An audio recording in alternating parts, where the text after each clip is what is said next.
The first time I died. It was on a Saturday. I remember the exact second my heart gave out. It was 3:47 in the afternoon. The sun was pouring through the stained glass windows of the sanctuary at Belmead Chapel, throwing squares of gold and blue across the white rose petals scattered down the aisle. I was standing at the altar in a Vera Wang gown that cost more than my first car. And my fiancé, Leo Thornton, was nowhere to be found. I remember the sweat on my palms, the way my bouquet, cascade of white peonies and eucalyptus was trembling so hard the petals were starting to fall. I remember my mother in the front row, her face a mask of frozen panic. I remember the whispers, the giggles, the way the guests stopped pretending to check their phones and started openly staring at the empty space where Leo was supposed to be standing. And I remember Bianca, my maid of honor, my best friend since freshman orientation at Vanderbilt, the woman I had trusted with every secret, every fear, every dream I'd ever had. She was standing beside me in her champagne-colored dress, and she was smiling. Not a sympathetic smile, not a nervous smile. A smile like a cat who had just swallowed a canary and was licking the feathers off its lips.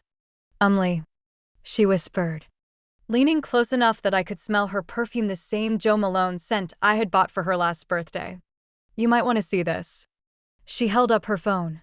The video was grainy, shot from a bad angle through what looked like a crack in a supply closet door.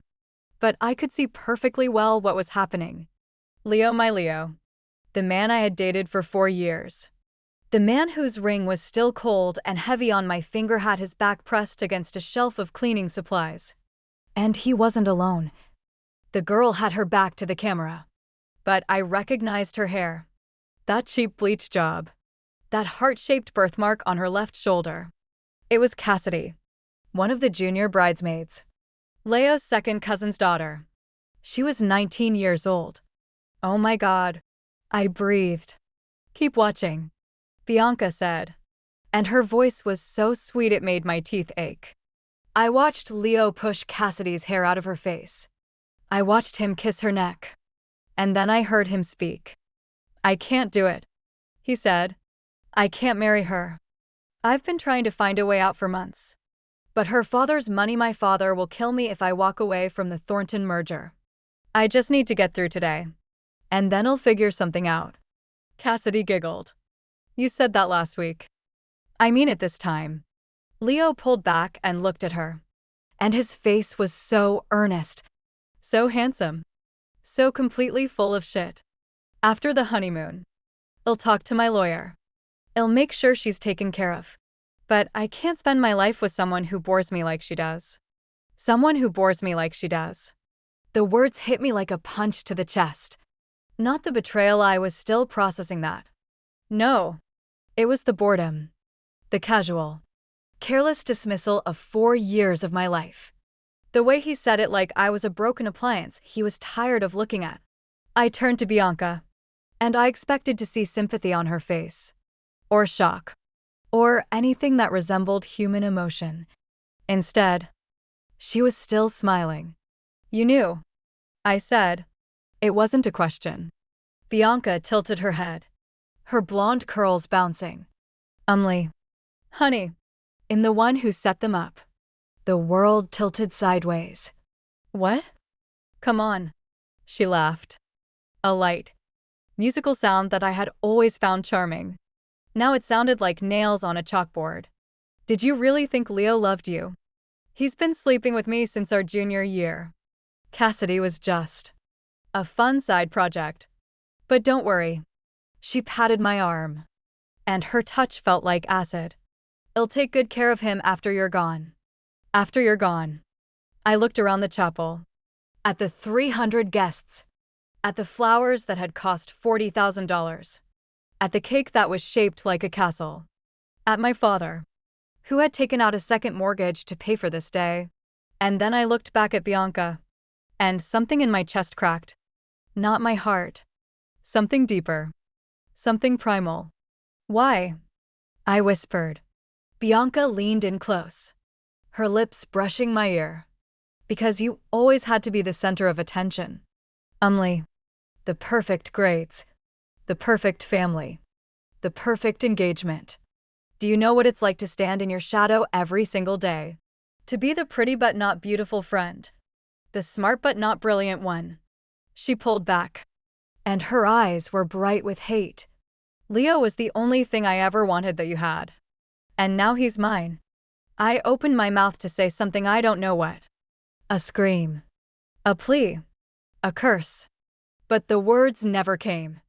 Because at that exact moment, the chapel doors burst open, and Leo walked in. He was fixing his tie. His hair damp like had just splashed water on his face. He saw me standing at the altar. And he smiled. That charming, lopsided smile that had made me fall in love with him in the first place. And I realized, in that instant, that I had never hated anyone the way I hated him. Sorry I'm late, he called out. And the guests laughed nervously. Last-minute nerves. He walked down the aisle like nothing had happened. Like he hadn't just been making out with a teenager in a closet. Like he hadn't just been planning to divorce me before the honeymoon was even over. He reached the altar, took my hands, and kissed my forehead. You look beautiful, he said, and my heart exploded. Not metaphorically. Literally. I felt it first as a flutter like a bird trapped in my ribs. Then a squeeze. Then a white-hot lance of pain that shot down my left arm and up into my jaw. I tried to speak, but all that came out was a gurgle. Umley. Leo's face shifted from charming to confused. Are you okay? I wasn't okay. I was dying. I collapsed to my knees. And the last thing I saw before everything went black was Bianca's face. She was standing over me, her expression not horrified or concerned, but triumphant. And then she reached out, and she caught my bouquet as it fell from my dead hands. She caught it, and she laughed. Looks like I'm the bride now, she said. And then there was nothing. I woke up gasping. My hands flew to my chest, expecting blood, expecting pain, expecting the cold embrace of death. But there was nothing. I was in my bed. My bed. The same four-poster canopied bed I'd had since college. The same white duvet with the tiny embroidered flowers. The same afternoon light filtering through the gauze curtains. I sat up so fast my head spun. My phone was on the nightstand. I grabbed it. The date was June 14th, the day of the wedding.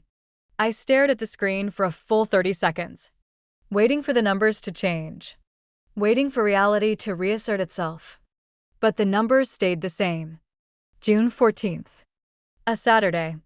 I was back. I didn't believe in God. I didn't believe in reincarnation. I didn't believe in second chances or miracles or any of the fairy tales my mother had tried to stuff into my head as a child. But I knew, with a certainty that went deeper than logic, that I had just lived this day before. I had died at 3:47 p.m., and now it was 7 a.m., and I was alive, and the sun was rising over Nashville, and somewhere in this house was the dress I was supposed to wear to my own funeral. I threw off the covers and stumbled to the bathroom. The woman in the mirror was me. The same dark hair, the same green eyes, the same tiny scar above my left eyebrow from when I'd fallen off my bike at 12. But there was something different in my expression. Something harder. Older. I had died. And I had come back. I splashed cold water on my face and tried to think. If I was really back, then everything was about to happen again. Leo was going to be late. Bianca was going to show up with her saccharine smile and her poisonous words. The video was going to play. The betrayal was going to unfold. And I was going to die. Unless I did something different. I was still standing there, dripping water onto the marble counter, when I heard a knock at the bedroom door. Umley. Honey, are you awake? My mother. I took a deep breath, wiped my face, and opened the door. She looked exactly as I remembered her. Blonde hair pinned up in curlers. A silk robe tied over her nightgown. a cup of coffee in one hand and a look of barely contained excitement on her face. "Today's the day," she said, and her voice cracked with emotion. "My baby girl's wedding day." I almost told her. I almost opened my mouth and said, "Mom, I'm going to die today. Leo is cheating on me. Bianca hates me. And none of this is real." But I didn't. Because my mother had spent $40,000 on this wedding. She had spent months planning, coordinating, crying over seating charts and flower arrangements. If I told her the truth, she would have a heart attack of her own. And I had already watched one person die today. I didn't need to see another. Instead, I forced a smile. "I know," I said. "I can't wait." She pulled me into a hug, and I let her. I stood there in her arms, breathing in the smell of her coconut lotion. And I tried to memorize the way it felt to be loved by someone who didn't want to hurt me. "Bianca's already here," my mother said when she finally let go. "She's in the kitchen, making breakfast. That girl is a saint. You know that." I don't know what I would have done if you'd picked anyone else to be your maid of honor. I felt my smile freeze on my face. Bianca was here. Bianca was in my house, making breakfast in my kitchen, pretending to be my best friend while she plotted to steal my fiancé. The same Bianca who had watched me die and caught my bouquet. The same Bianca who had laughed. "Mom," I said carefully, "can you give me a few minutes? I need to. I need to call Leo." My mother nodded, her eyes misting again. "Of course. Take all the time you need. Today is about you, sweetheart." She left, and I closed the door. I didn't call Leo.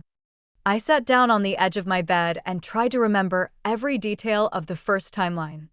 Every word, every glance, every tiny, overlooked moment that might save my life this time around.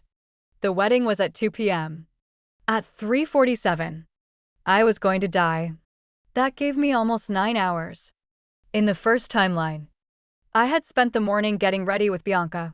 We had done face masks and drunk mimosas and taken 100 stupid photos for Instagram. I had been so happy, so blind, so stupid. Not this time. This time, I was going to watch. I was going to listen. And I was going to find a way to survive. There was a knock at the door. Bianca's voice, bright and musical. "You up?" I brought coffee. I stood up, smoothed down my pajamas, and opened the door. She looked exactly as she had on the day I died. Blonde hair in loose waves. A floral sundress that showed off her tan. A smile that didn't quite reach her eyes. "Hey, sleepyhead," she said, handing me a mug. "Big day. Huh. You ready to become Mrs. Leo Thornton?" I took the mug. I looked at her face, that beautiful, hateful face, and I felt something shift inside me. Not forgiveness. Not anger. Something colder. Something sharper. In the first timeline, I had loved this woman. I had trusted her with my deepest fears, my darkest secrets. I had held her hair back when she threw up after her 21st birthday. I had lent her $5,000 when her mother got sick. I had let her move into my apartment when her landlord kicked her out. And she had repaid me by sleeping with my fiancé and laughing while I died. Bianca tilted her head. "You okay? You look like you've seen a ghost." I almost laughed at that. Almost. "I'm fine," I said, and my voice sounded strange to my own ears. Distant. Calm. Just thinking about the ceremony. Bianca came into the room and sat down on my bed, crossing her legs like she owned the place. "What about it?" I sat down beside her. "I've been thinking about the tradition. You know, the one where the bride and the maid of honor swap charms before the wedding. For good luck." Bianca's expression flickered. Just for a second. A flash of something that looked a lot like greed. "Oh, that?" she said, waving her hand. "I thought you said it was silly." I had said that. In the first timeline, I had laughed and told her it was just a stupid superstition. She had pushed, and I had refused, and she had let it go with a shrug. But I remembered now. I remembered the way she had looked at the charm in my hand, the way her eyes had followed it, the way she had asked, 3 separate times, if I was sure I didn't want to swap. She had wanted that charm. In the first timeline, I hadn't understood why. It was just a cheap trinket. A silver horseshoe my grandmother had given me when I was 16. Nothing special. But Bianca had wanted it. And now I knew why. Because the charm wasn't just a charm. It was a curse. I didn't know how I knew. Maybe it was the death. Maybe it was whatever force had sent me back. But standing there, looking at Bianca's hungry eyes, I understood the truth. The charm was tied to my fate, to my death. And if I gave it to her, if I swapped it for her own cheap little bracelet charm, then the curse would transfer with it. I would live, and she would die. You know what? I said, and I smiled. A real smile. The kind of smile that comes from knowing something someone else doesn't. I think you're right. I think we should swap. Bianca's eyes went wide. Really? Really? I stood up and walked to my jewelry box. My hands were steady as I opened the little velvet pouch and pulled out the silver horseshoe. I want you to have it. For good luck. Bianca was already on her feet. She fumbled in her own bag and pulled out her charm, a tiny gold heart on a chain. Here, take mine. It's from my grandmother. It's supposed to protect the wearer from harm. Protect the wearer from harm. I almost laughed again. Thank you, I said, and I handed her the horseshoe. The second our palms touched, I felt it. A shock. Not electrical, something deeper. Something that vibrated through my bones and settled in my chest like a second heartbeat. Bianca gasped. Her face went pale. Her hand trembled. For a split second, she looked afraid. Are you okay? I asked.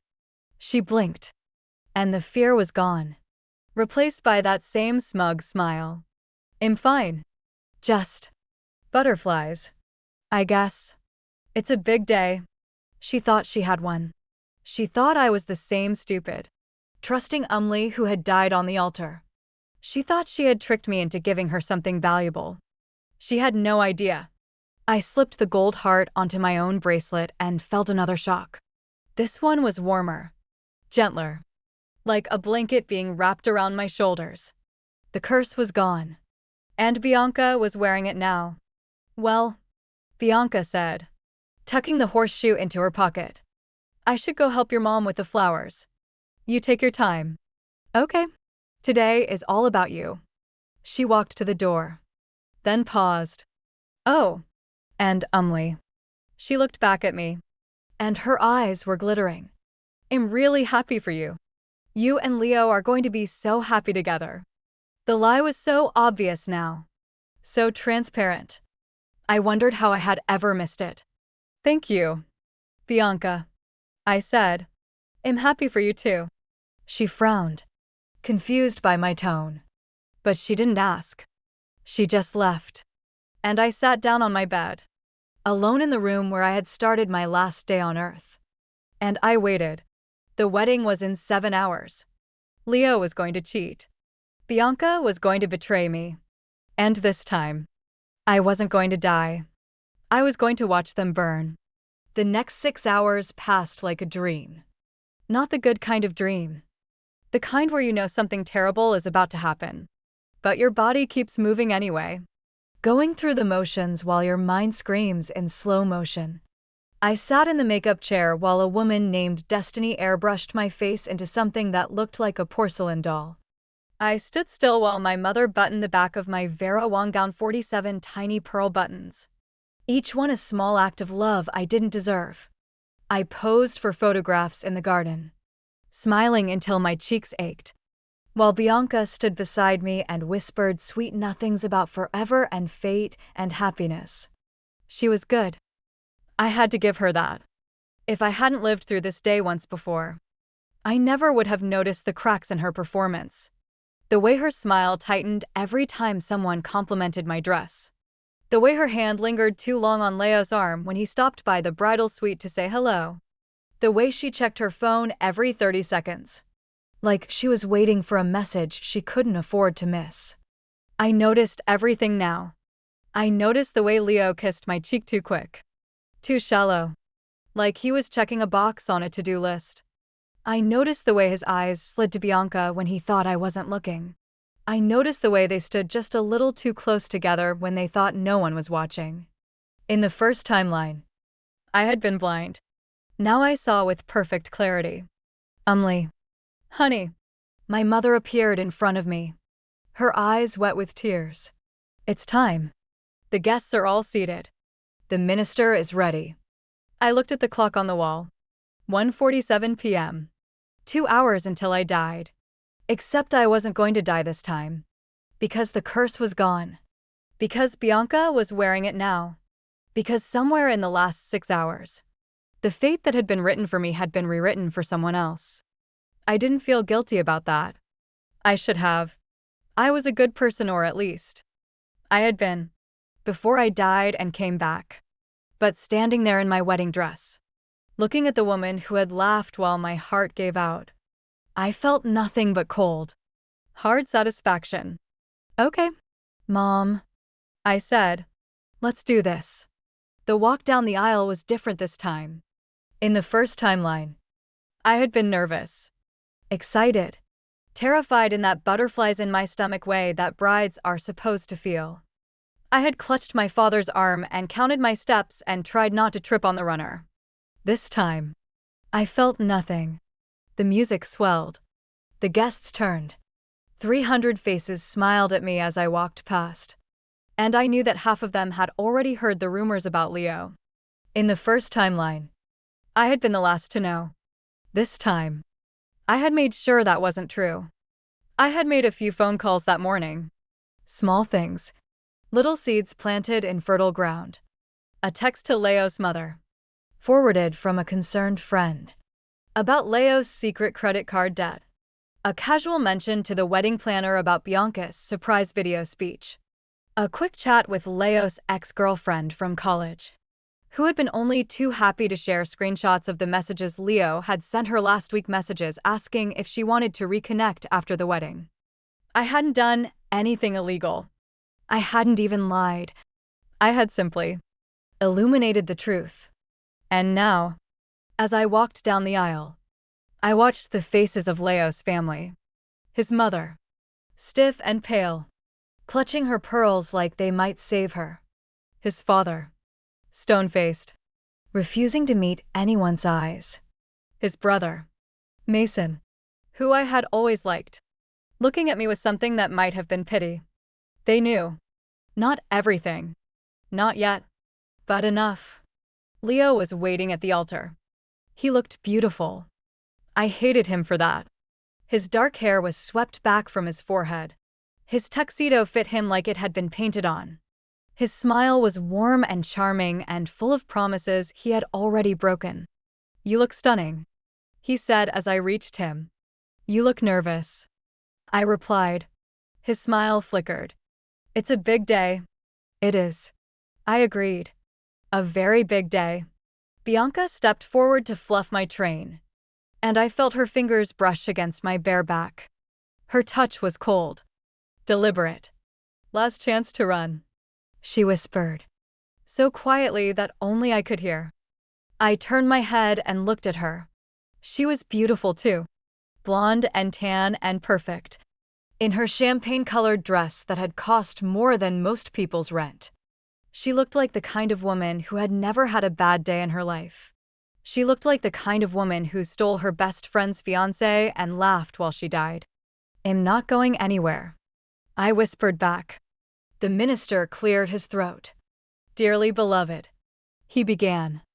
We are gathered here today to witness the union of Umli Marie Castellano and Leo James Thornton in holy matrimony. I stopped listening. I had heard this speech before. In the first timeline, I had hung on every word, tears streaming down my face, convinced that I was the luckiest woman in the world. Now I was watching the room. I watched Bianca shift her weight from foot to foot, her eyes darting to the side door where Cassidy was supposed to be waiting. I watched Leo's jaw tighten every time the minister said the word forever. I watched my mother sob into a handkerchief, completely oblivious to the disaster unfolding around her. And I watched the clock. 2:30 p.m. The minister was still talking. Something about love and commitment and the sanctity of marriage. The words washed over me like water over stone. 2:45 p.m. Leo took my hands. His palms were sweaty. "Umli," he said, and his voice was thick with false emotion. "I wrote my own vows." He hadn't written vows in the first timeline. He had mumbled something generic and looked at his watch every few seconds. But this time, apparently, he had decided to perform. I wondered if Bianca had told him to. I wondered if she was worried that I might be having second thoughts. She should have been. "I promise to love you," Leo said, looking into my eyes with an intensity that would have melted my heart 24 hours ago. "I promise to cherish you. I promise to be faithful to you. For all the days of my life." Faithful. The word hung in the air like a rotten smell. I thought about the supply closet, about Cassidy's bleach blonde hair, about the way Leo had said I bored him. I smiled. "That's beautiful, Leo," I said. His shoulders relaxed. He thought he had pulled it off. He thought I was still the same trusting fool who had died on this altar once before. "You're up," Bianca whispered, handing me a piece of paper. My vows. I had spent weeks writing them in the first timeline. Pages and pages of poetry and promises and declarations of undying love. I had meant every word. I looked down at the paper. Then I folded it in half. "Actually," I said, loud enough for the whole chapel to hear, "I think I'll speak from the heart." The guests murmured. My mother beamed. Leo's smile tightened. Bianca's eyes narrowed. "I met Leo 4 years ago," I said, and my voice carried to every corner of the room. I was a junior at Vanderbilt. He was a senior. He spilled coffee on my laptop in the library, and I was so angry that I threw my iced latte in his face. A few people laughed. It was a story I had told 100 times. A meet cute. A moment of serendipity. What I didn't tell them was that I had found out, 6 months later, that Leo had spilled that coffee on purpose. That he had been dared by his fraternity brothers to bag the hot Italian girl. That our entire relationship had started as a bet. But that was a story for another time. I thought he was the one. I continued. I thought we were meant to be. I thought he was different from all the other guys I dated. More honest. More faithful. More real. Bianca shifted uncomfortably. "But over the last few months," I said, "I've started to wonder if I was wrong." The room went silent. Leo's smile froze on his face. I've started to wonder," I said, talking over him, "if the man I'm about to marry is really the man I thought he was. If the promises he's making today are promises he intends to keep." What are you doing?" Bianca hissed. I ignored her. "Because I've heard things," I said, looking directly at Leo's mother. Things I didn't want to believe. Things I told myself couldn't possibly be true. But now, standing here, looking at the faces of the people who love me, I can't pretend anymore. Leo grabbed my arm. "Stop. Let go of me," I said quietly. His grip tightened. "We need to talk. Privately. Right now. We're not going anywhere," I said. "Not until I finish." The minister looked between us, clearly unsure what to do. "Perhaps we should take a brief recess now," I said. "Yes," Leo said at the same time. The guests were whispering now. Phones were coming out. Cameras were recording. I had planned to wait. I had planned to let the ceremony play out. To let Leo say I do. To let Bianca think she had won.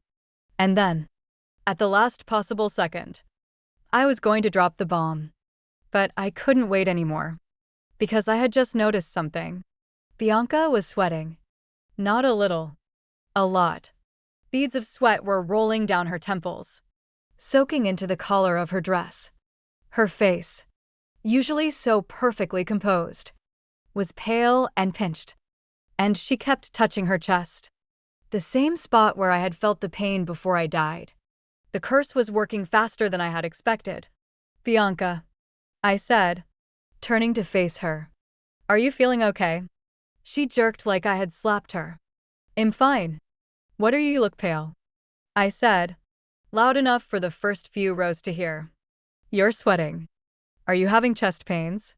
The word chest pains sent a ripple through the crowd. Leo's mother stood up. My mother stopped crying. I said, "I'm fine." Bianca snapped. "Maybe you should sit down," I suggested. "You don't look well." "I'm not the one having a meltdown at her own wedding." Bianca shot back. The guests gasped. Leo stepped between us. "Both of you. Stop. We're going to the back room. Now." "No," I said again. "This isn't a negotiation." "It isn't a negotiation at all." I agreed. "Because I'm not going anywhere." "And neither are you." "Not until I say what I came here to say." I turned to face the congregation.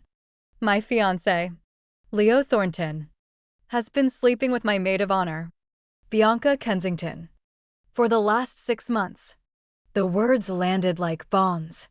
Leo's face went white. Bianca's went whiter. My mother screamed. Leo's father started shouting. The guests erupted in chaos gasps and whispers, and the click of cameras capturing every second. "That's a lie," Leo said, but his voice cracked. "Is it?" I pulled out my phone. Because I have proof. I pressed play. The video that Bianca had shown me in the first timeline, the one of Leo and Cassidy in the supply closet, filled the screen. But that wasn't the only thing on my phone. I had spent the morning gathering evidence. The texts between Leo and Bianca. The emails. The hotel reservations. The credit card statements. And the recording. The recording I had made this morning, when Bianca had come to my room to help me get ready. She hadn't known my phone was on. She hadn't known I was recording every word. "He's going to leave you. You know." Bianca's voice came through the chapel's sound system. "As soon as the trust fund clears. He's gone. We're going to Costa Rica. He told me last night." The room went absolutely silent. "Why are you telling me this?" My own voice, recorded this morning, sounded calm, almost bored. "Because I want you to know," Bianca said, "that you lost. You had everything: the money, the looks, the family, and I still took him from you. How does that feel?" "It feels," my recorded voice said, "like you're about to find out what karma really means." The recording ended. For a long moment, no one moved. Then Bianca screamed. Not a word. Not a name. Just a raw, animal sound of pure fury. She lunged at me. I didn't flinch. She didn't make it. Her legs buckled halfway down the aisle. She collapsed to her knees, clutching her chest, her face contorted in pain. "Bianca!" Leo ran to her. I stayed where I was. "Someone call an ambulance." Someone shouted. Phones came out. People were shouting, crying, running in every direction. Leo's mother was on her knees, praying. My mother was screaming my name. And Bianca was on the floor, writhing, her champagne-colored dress twisted around her legs, her perfect blonde hair a tangled mess. Her eyes found mine. "You," she gasped. "You did this." I walked down the aisle until I was standing over her. "I didn't do anything," I said quietly. "You did this. All of it. The lies. The betrayal. The years of pretending to be my friend while you plotted to destroy me." Bianca's hand shot out and grabbed my ankle. Her grip was surprisingly strong. "The charm," she wheezed. You knew what it would do." I looked down at her. For a moment, just a moment, I felt something that might have been pity. Then I remembered her face as I died. The smile. The laugh. The way she had caught my bouquet like it was a prize she had won. I didn't know anything. I said, I just wanted to make a wish. Bianca's eyes went wide. Then her hand fell away from my ankle. And her body went limp. And she stopped moving. The chapel erupted. Leo was screaming. My mother was sobbing. Someone was calling 911. Someone else was yelling about a lawyer. And I stood in the middle of it all, in my Vera Wang gown. And I felt nothing. The ambulance arrived 7 minutes later. I watched from the doorway as the paramedics loaded Bianca onto a stretcher. She was unconscious. Her face ashen. Her lips tinged with blue. Leo went with her. Of course he did. He didn't look back at me. Not once. The guests dispersed slowly, in shocked clusters. Some of them came to hug me. Some of them glared at me. Most of them just stared, like they couldn't quite believe what they had seen. My mother found me in the parking lot. "Umli," she said, her voice shaking. "What happened in there?" I really looked at her for the first time since I had woken up this morning. She was old. Older than I remembered. The stress of the last few hours had carved new lines into her face. I finally saw the truth. "Mom," I said, "that's what happened." She didn't understand. She wouldn't understand. Not for a long time. Maybe not ever. But she hugged me anyway. And as I stood there, in the parking lot of the chapel where I had died, I felt my phone buzz in my hand. A text from an unknown number. That was cold. Even for you. "Bianca's a mess. You're a monster." I almost deleted it. Then another text came through. Different number. I saw everything. That was the bravest thing I've ever seen. "You deserve better. I'm a friend of Leo's brother. Drinks." I stared at the screen. Leo's brother. Mason. Mason. Who had looked at me with pity during the ceremony. Mason. Who had never liked Bianca. Mason. Who had once told me, years ago, that Leo didn't deserve me. I didn't type back. Not yet. Because as I stood there, staring at my phone, I felt a strange sensation in my chest. Not pain. Not the crushing weight that had killed me in the first timeline. Something else. Something that felt almost like freedom. The curse was gone. Bianca had it now. And whatever happened next, I wasn't the one who was going to die. I was finally alive. The next 6 hours passed like a dream. Not the good kind of dream.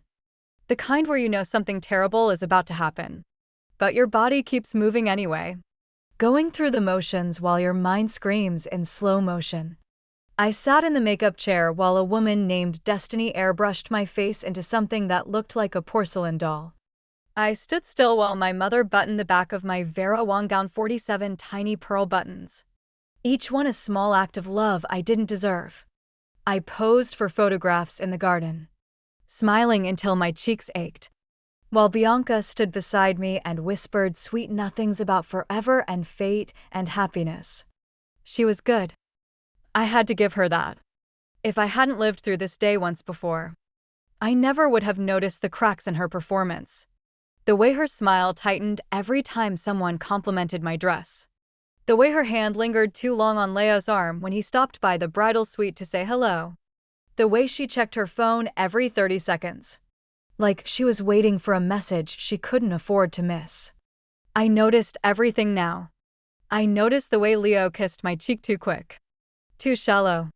Like he was checking a box on a to-do list. I noticed the way his eyes slid to Bianca when he thought I wasn't looking. I noticed the way they stood just a little too close together when they thought no one was watching. In the first timeline, I had been blind. Now I saw with perfect clarity. "Umli. Honey." My mother appeared in front of me, her eyes wet with tears. "It's time. The guests are all seated. The minister is ready." I looked at the clock on the wall. 1:47 p.m. 2 hours until I died. Except I wasn't going to die this time. Because the curse was gone. Because Bianca was wearing it now. Because somewhere in the last 6 hours, the fate that had been written for me had been rewritten for someone else. I didn't feel guilty about that. I should have. I was a good person, or at least I had been, before I died and came back. But standing there in my wedding dress, looking at the woman who had laughed while my heart gave out, I felt nothing but cold, hard satisfaction.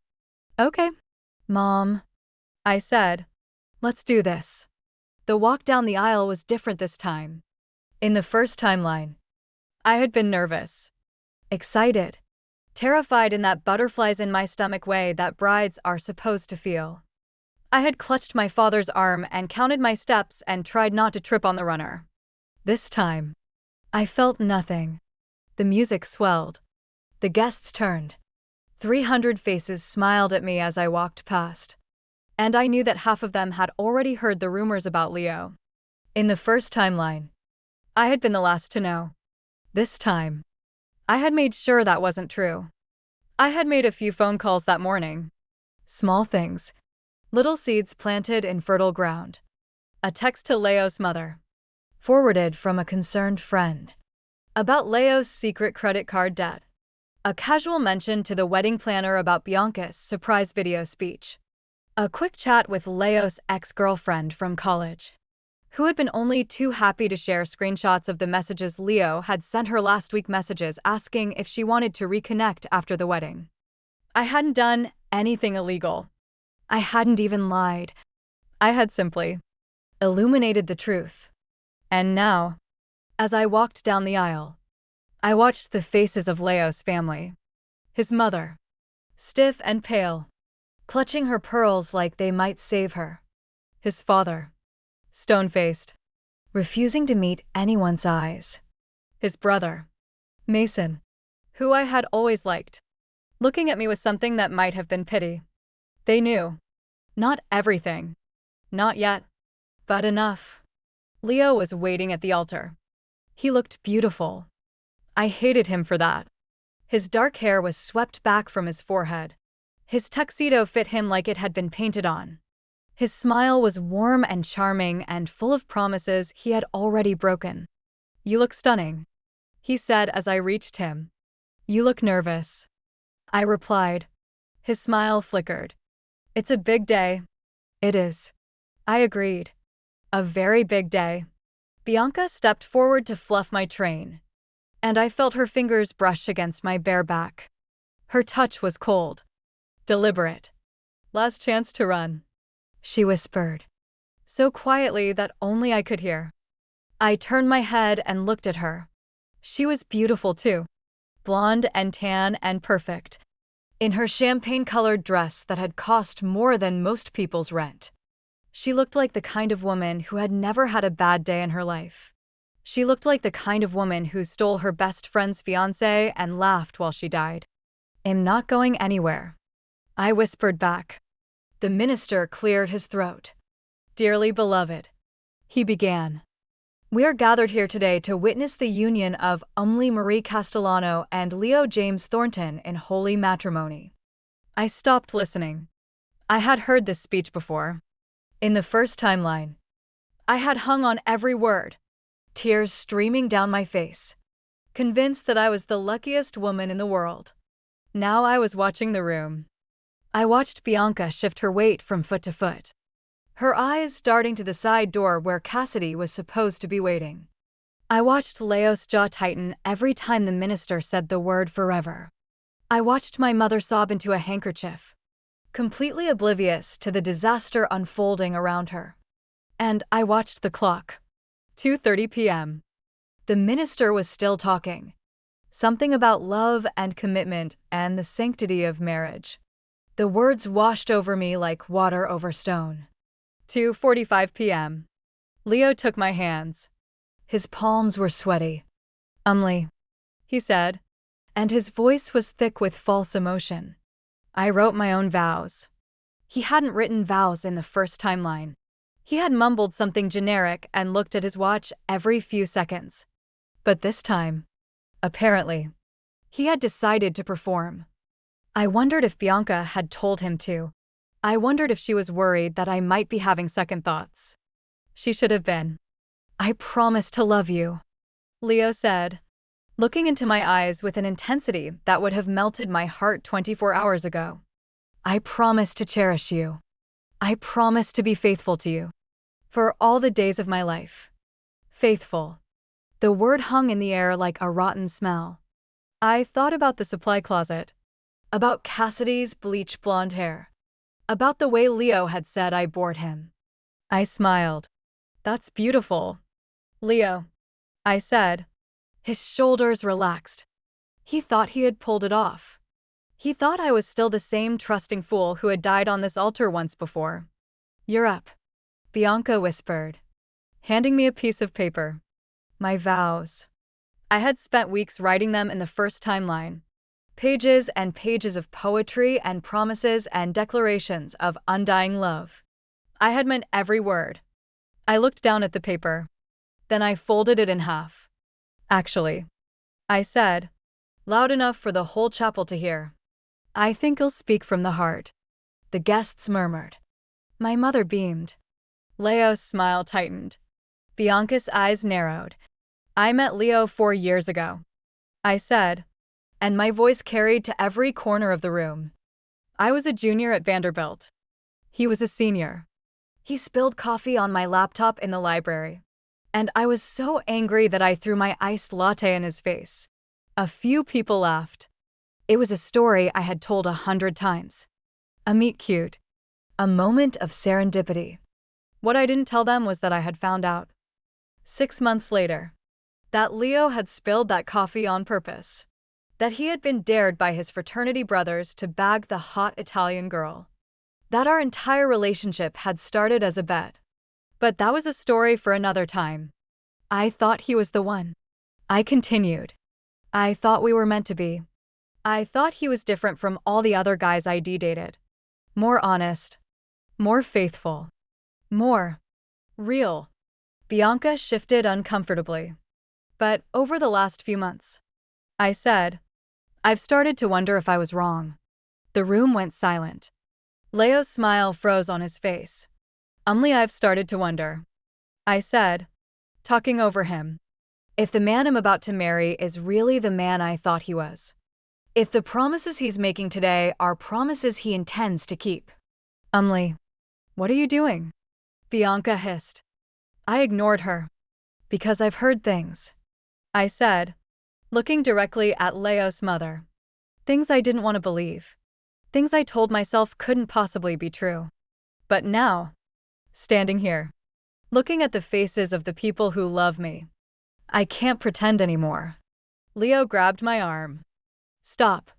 Let go of me," I said quietly. His grip tightened. "We need to talk. Privately. Right now."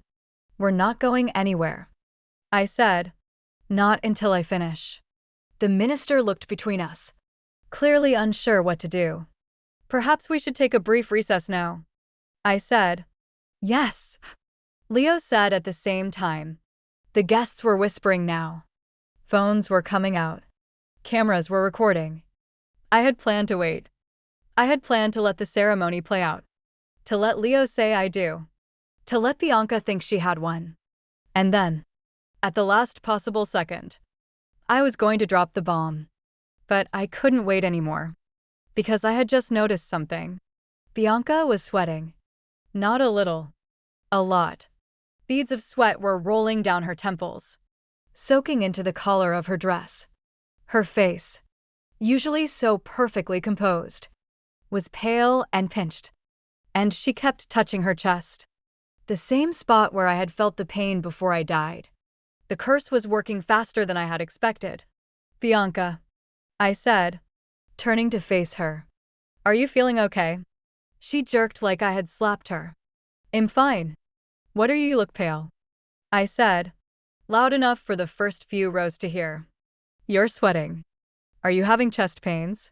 The word chest pains sent a ripple through the crowd. Leo's mother stood up. My mother stopped crying. I said I'm fine. Bianca snapped. "Maybe you should sit down," I suggested. "You don't look well." am not the one having a meltdown at her own wedding. Bianca shot back. The guests gasped. Leo stepped between us. Both of you. Stop. We're going to the back room.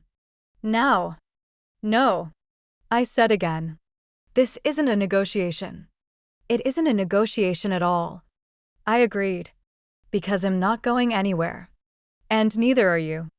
Not until I say what I came here to say. I turned to face the congregation. My fiancé, Leo Thornton, has been sleeping with my maid of honor, Bianca Kensington, for the last 6 months. The words landed like bombs. Leo's face went white. Bianca's went whiter. My mother screamed.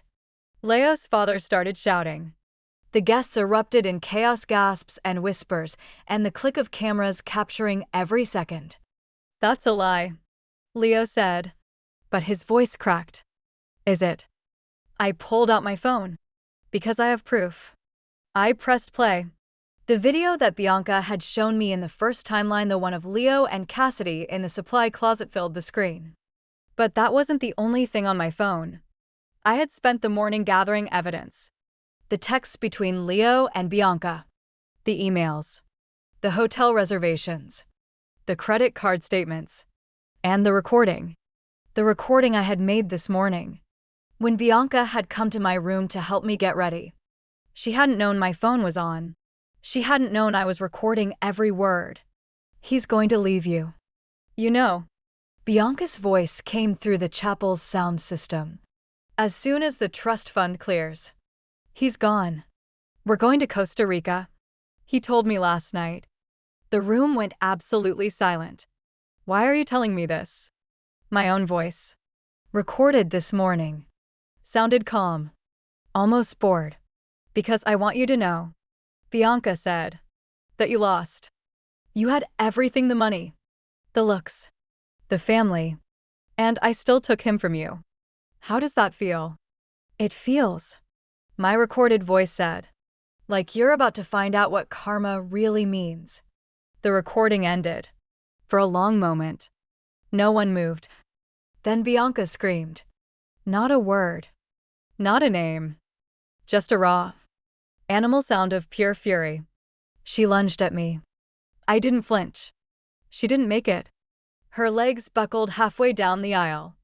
She collapsed to her knees, clutching her chest. Her face contorted in pain. Bianca. Leo ran to her. I stayed where I was. Someone call an ambulance. Someone shouted. Phones came out. People were shouting, crying, running in every direction. Leo's mother was on her knees, praying. My mother was screaming my name. And Bianca was on the floor, writhing. Her champagne-colored dress twisted around her legs. Her perfect blonde hair a tangled mess. Her eyes found mine. You, she gasped. You did this. I walked down the aisle until I was standing over her. I didn't do anything. I said quietly. You did this. All of it. The lies. The betrayal. The years of pretending to be my friend while you plotted to destroy me. Bianca's hand shot out and grabbed my ankle. Her grip was surprisingly strong. The charm. She wheezed. You knew. You knew what it would do. I looked down at her. For a moment, just a moment, I felt something that might have been pity. Then I remembered her face as I died. The smile. The laugh. The way she had caught my bouquet like it was a prize she had won. I didn't know anything. I said, I just wanted to make a wish. Bianca's eyes went wide. Then her hand fell away from my ankle. And her body went limp. And she stopped moving. The chapel erupted. Leo was screaming. My mother was sobbing. Someone was calling 911. Someone else was yelling about a lawyer. And I stood in the middle of it all. In my Vera Wang gown. And I felt nothing. The ambulance arrived 7 minutes later. I watched from the doorway as the paramedics loaded Bianca onto a stretcher. She was unconscious. Her face ashen. Her lips tinged with blue.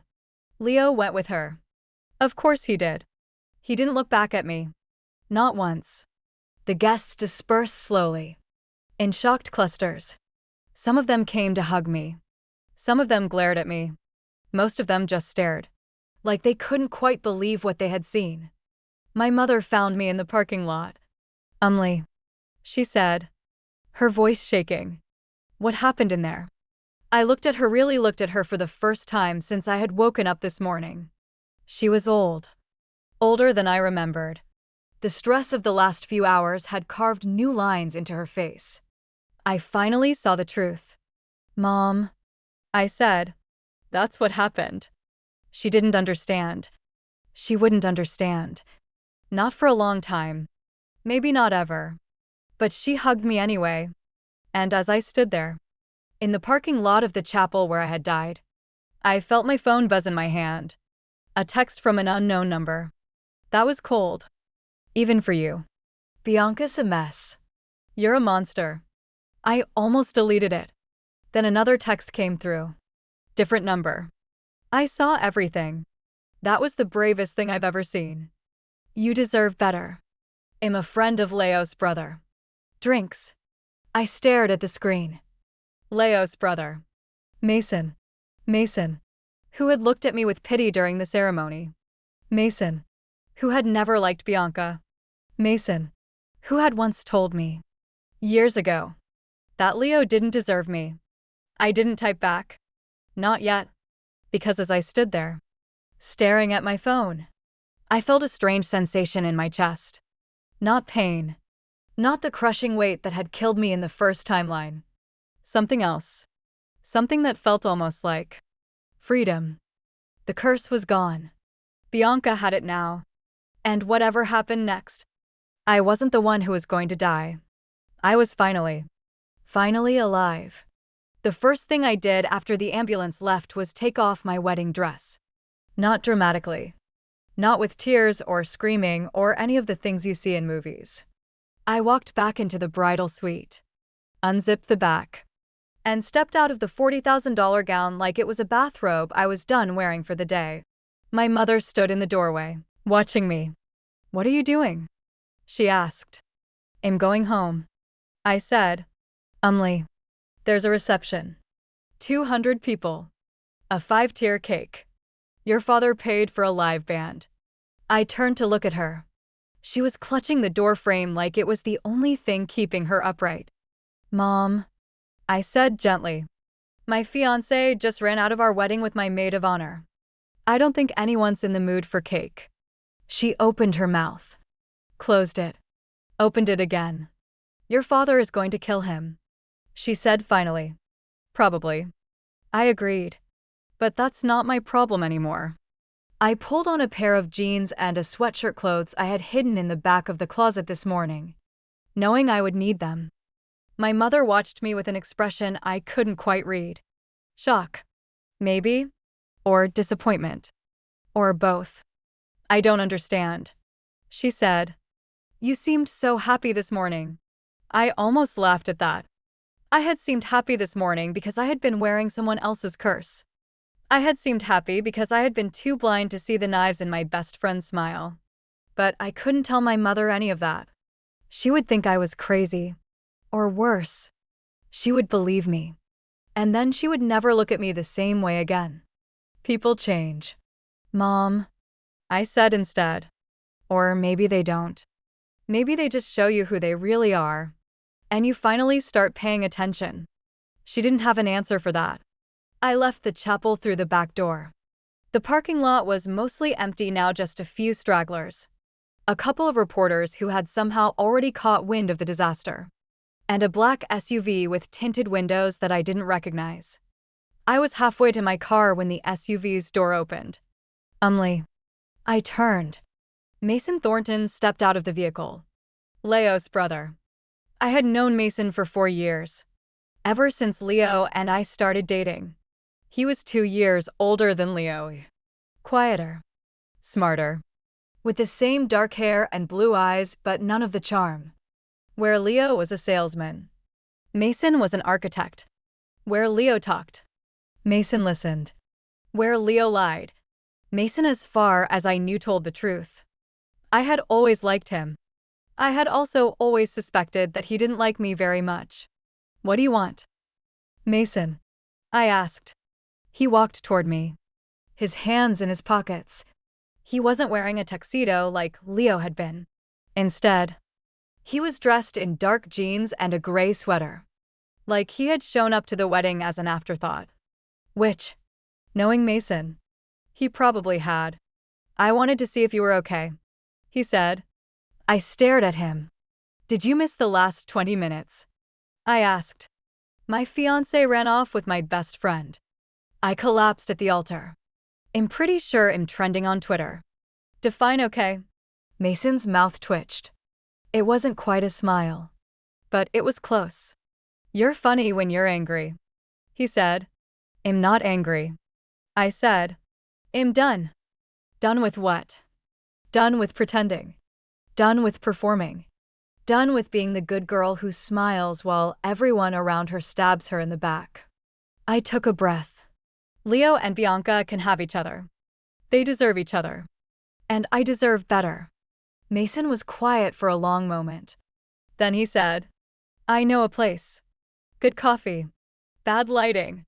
No reporters. I should have said no. I should have gotten in my car, driven home, and spent the night alone with a bottle of wine and my thoughts. That was what people did after disasters. Right. They hid. They licked their wounds. They waited for the world to forget. But I was done waiting. Fine, I said. But you're paying. The coffee shop was called The Daily Grind. And it was exactly as Mason had described it. Good coffee. Bad lighting. No reporters. We sat in a corner booth, away from the windows. And I watched the steam rise from my cup while Mason watched me. You're staring. I said. You're interesting. He replied. I'm a mess. Messes are interesting. He leaned back in his seat. Leo always said you were boring. I never believed him. The word hit me like a slap. Boring. That was what Leo had said about me in the supply closet. Someone who bores me like she does. You knew, I said slowly. About Leo and Bianca. You knew. And you didn't tell me. Mason didn't flinch. I knew Leo was an idiot. He said. I knew Bianca was a snake. I didn't know they were idiots and snakes together. He paused. Would you have believed me if I'd told you? I wanted to say yes. But I was a terrible liar. No. I admitted. Probably not. Exactly. Mason took a sip of his coffee. You had to see it for yourself. And now you have. I wrapped my hands around my mug and tried to process everything that had happened in the last few hours. Bianca was in the hospital. Leo was with her. 300 people had watched me destroy my own wedding. And I was sitting in a coffee shop with a man I barely knew. Feeling nothing. Is that wrong? I asked suddenly. Mason raised an eyebrow. Is what wrong? That I don't feel sad. That I don't feel anything at all. He considered the question for a long moment. I don't think feelings can be wrong. He said finally. They just are. The question is what you do with them. And what should I do with mine? That's up to you. He set down his mug. But if it were me, I'd start by checking my phone. I looked down at the device in my hand. 27 new messages. 31 missed calls. 104 new notifications on Instagram. I had gone viral. The videos were everywhere. My confrontation with Leo. Bianca's collapse. The recording I had played over the chapel's sound system. Someone had captured the whole thing from start to finish. And now the entire internet was watching my life fall apart in high definition. The comments were brutal. She's a monster. Her friend almost died. Can you blame her? Her fiancé was cheating with the maid of honor. I would have done worse. Team Umley all the way. Burn it down. Girl. This is why you don't air your dirty laundry in public. Trashy. Is Bianca okay? Does anyone know? I scrolled until my thumb hurt. Then set the phone down. The internet hates me. I said. The internet hates everyone. Mason replied. It's kind of their thing. Bianca's friends are calling me a monster. Bianca's friends are also Bianca's friends. That should tell you everything you need to know about their judgment. I looked at him. He looked back. Why are you being nice to me? I asked. You're Leo's brother. You should be on his side. Mason shrugged. I'm not on anyone's side. I'm just a guy who saw a woman get publicly humiliated and thought she might need a friend. I don't need a friend. Everyone needs a friend. Even the ones who think they don't. I wanted to argue with him. I wanted to tell him that I was fine, that I didn't need anyone, that I had survived death and betrayal and the end of everything I thought I knew. But I was tired. So tired. So I just nodded and took another sip of my coffee. My phone buzzed again. This time, it was a call from a number I didn't recognize. I almost ignored it. But something curiosity. Maybe. Or the ghost of the woman I used to be made me answer. Hello. Lee Castellano. The voice on the other end was professional. Female. Slightly impatient. This is she. This is Dr. Patel from St. Thomas West Hospital. I'm calling about Bianca Kensington. My heart, which I had thought was dead, gave a small lurch. Is she okay? She's stable. Dr. Patel said. But she's asking for you. She says she won't talk to anyone else. I stared at the phone. Bianca was asking for me. Bianca, who had stolen my fiancé, who had laughed while I died, who had spent years pretending to be my friend while she plotted my destruction. She wanted to see me. Mason, I said slowly. Can you drive me to the hospital? Mason didn't ask why. He just stood up, threw some cash on the table, and held the door open for me. The hospital was chaos. Reporters crowded the entrance. Cameras flashing. Microphones extended. Someone had leaked Bianca's name to the press. And now the vultures were circling. Mason parked in the garage and led me through a back entrance. He seemed to know where he was going past the security desk. Down a long corridor. Through a set of double doors marked private. How do you know your way around a hospital? I asked. My mom had cancer a few years ago. He said quietly. I spent a lot of time here. I didn't know what to say to that. So I said nothing. Dr. Patel was waiting for us outside Bianca's room. She was a small woman with sharp eyes and a no-nonsense expression. Ms. Castellano, she said. Thank you for coming. Is she going to be okay? I asked. Dr. Patel hesitated. Ms. Kensington has a congenital heart defect, she said carefully. A condition she was apparently unaware of. The stress of today's events triggered a cardiac event. She's stable now, but she'll need surgery. Possibly a transplant. A transplant. Bianca needed a new heart. The curse. It was real. It was happening. And there was nothing I could do to stop it.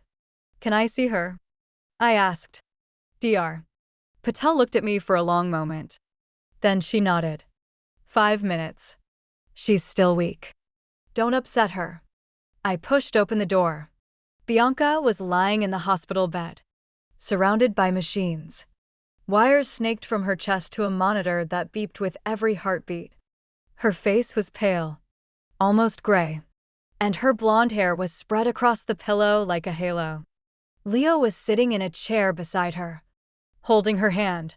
He looked up when I walked in. You, he said. His voice was cold. Colder than I had ever heard it. Me. I agreed. What are you doing here? He stood up, blocking my view of Bianca. Haven't you done enough? She almost died because of you. Because of me. I raised an eyebrow. I didn't give her a heart defect. Leo. I didn't trigger her condition. All I did was tell the truth. The truth. He laughed.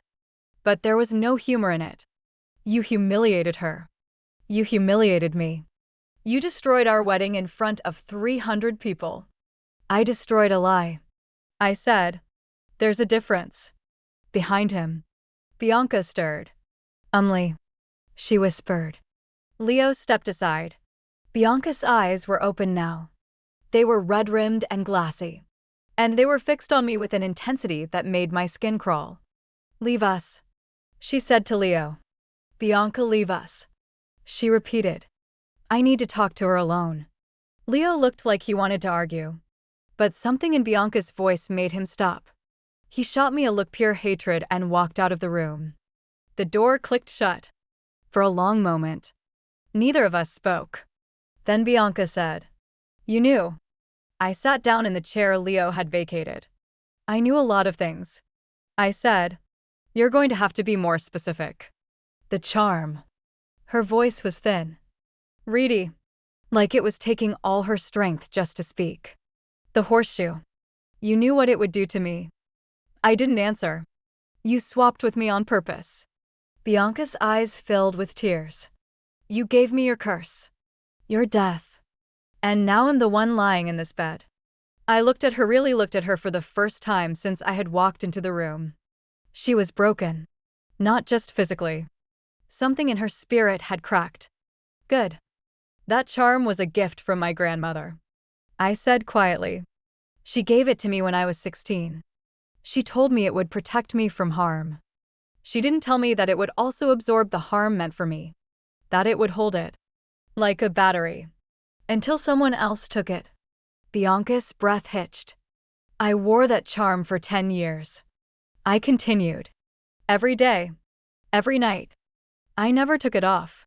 And during those 10 years, I absorbed every bad thing that was meant for me, every accident that didn't happen, every illness I didn't catch, every piece of bad luck that passed me by." "That's not possible," Bianca whispered. "Isn't it?" I leaned forward. "Then explain why you're in this bed instead of me. Explain why your heart is failing while mine is fine. Explain why you collapsed at my wedding, at the exact moment when I was supposed to die." Bianca's face went white. "You know the truth," I said. "You've always known. That's why you wanted the charm. You thought it would bring you luck. You thought it would help you steal Leo and destroy my life without consequences. I didn't, you did." My voice was hard now. "You set up that video. You showed it to me at the altar. You wanted to break my heart so completely that I would just give up. And it worked. In another version of today, I did give up. I died right there, on that altar, while you caught my bouquet and laughed."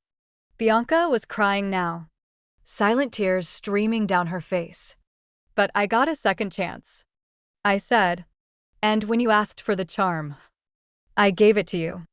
Not because I wanted to hurt you, because I wanted to live. You cursed me." Bianca sobbed. "I gave you what you asked for. I corrected. You wanted my life, so I gave you my death. The difference is, I survived. And you," I gestured at the machines, the wires, the beeping monitors. "You're going to have to fight for yours." Bianca closed her eyes. "You're a monster," she whispered. "No," I said, standing up. "I'm just someone who finally stopped being a victim. You should try it sometime." I walked to the door. I paused. "I'm sorry," Bianca said. I turned back to look at her. She looked small in that bed. Fragile. Nothing like the woman who had smiled while I died. But I had learned something today. Sorry didn't fix anything. "You're not sorry," I said. "You're scared. There's a difference." And I walked out of the room. Leo was waiting in the hallway. He looked terrible. His tuxedo jacket was gone. His tie was loose around his neck, and there were dark circles under his eyes that hadn't been there this morning. "How is she?" he asked. "Ask her yourself," I said, walking past him. He grabbed my arm. "We need to talk." "No, we don't." Please."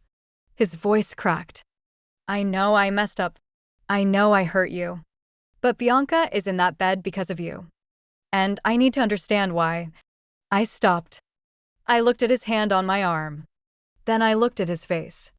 "Let go of me," I said. He didn't. "Let go of me," I repeated. Or I will scream so loud that every reporter outside will come running. And then I will tell them everything. Every lie you ever told me. Every time you cheated. Every penny you stole from my father's business. And I have proof for all of it. Leo's hand fell away. Good boy, I said. You've changed, he said, staring at me like he was seeing me for the first time. I haven't changed, I said. I just stopped pretending. I walked down the hallway, past the nurse's station, past the security desk, past the double doors marked private. Mason was waiting for me in the parking garage. How bad is it? He asked as I got into his SUV. Bad, I said. She needs a heart transplant. He was quiet for a moment. Do you feel guilty? I thought about the question. Bianca was going to die. Not today. Maybe not tomorrow. But soon. Her heart was failing. And unless a miracle happened, she would never leave that hospital alive. And I had done that. I had swapped the charm. I had passed the curse. I had chosen to live at her expense. But standing there, in the sterile hallway of St. Thomas West, watching Leo grovel and Bianca cry, I didn't feel guilty. I felt free. No, I said finally. I don't feel guilty at all. Mason looked at me for a long moment. Then he started the car. Where to? He asked. Home, I said. I need to call my lawyer. And my therapist. And probably my mother. Before she has a heart attack of her own. Mason nodded and pulled out of the garage. We drove in silence for a while. Past the reporters. Past the flashing cameras. Past the gawkers who had gathered to watch the disaster unfold. My phone buzzed again. This time, it was a news alert. Wedding day disaster. Bride exposes cheating fiancé. Maid of honor collapses. Read more. I clicked the link. The article was brutal. It painted me as a scorned woman, a jilted bride, a victim who had finally snapped. It included quotes from sources close to the couple who described me as unstable and vindictive. And then, at the bottom of the article, there was a poll. Who is to blame for the wedding day disaster? 38%, Umlee Castellano the bride. 45%, Leo Thornton the groom. 12%, Bianca Kensington the maid of honor. 5%, other eyes stared at the numbers. Almost 40% of people thought this was my fault. 40%. I had been cheated on. I had been betrayed. I had been publicly humiliated. And nearly half of the internet thought I was the villain. Something wrong? Mason asked. I showed him the phone. He glanced at it. Then back at the road. The internet is full of idiots, he said. You know that. Right. I know, I said. But it still hurts. Of course it hurts. You're human. He paused. But you're also the strongest person I've ever met. I looked at him. I'm not strong, I said. I'm just too stubborn to break. Mason smiled. It was the first time I had seen him really smile, and it transformed his face. Made him look younger. Softer. Same thing, he said. We pulled up to my apartment building. The lights were off in my unit. My neighbor's windows were dark. The world was sleeping. And I was standing in a parking lot, covered in the ashes of my old life, trying to figure out what came next. Thank you, I said to Mason. For the coffee. For the ride. For not being awful. High praise, he said dryly. I mean it. I know. He reached into his pocket and pulled out a business card. In case you need anything. Or just want to talk. My number's on there. I took the card. Mason Thornton. Architect. It read. A phone number.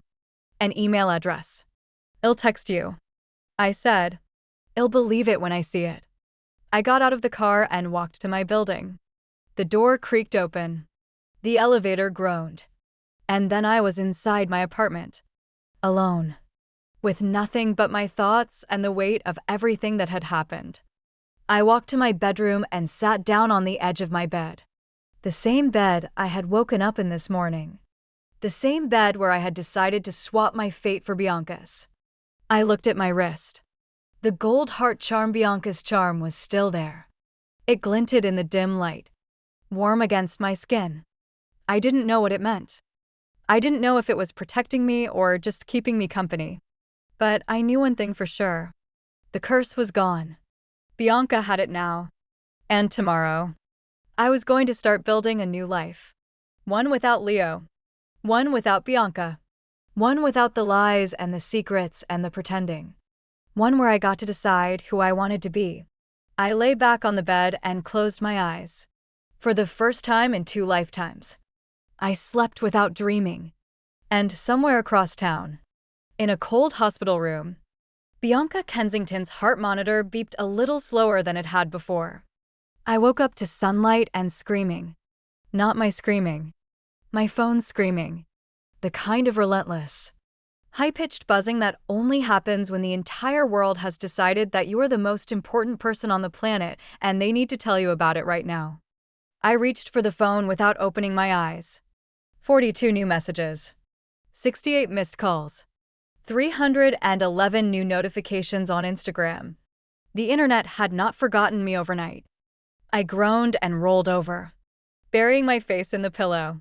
For one blissful second, I let myself pretend that yesterday hadn't happened, that I was still engaged to Leo, that Bianca was still my best friend, that my biggest problem was choosing between chicken and fish for the reception dinner.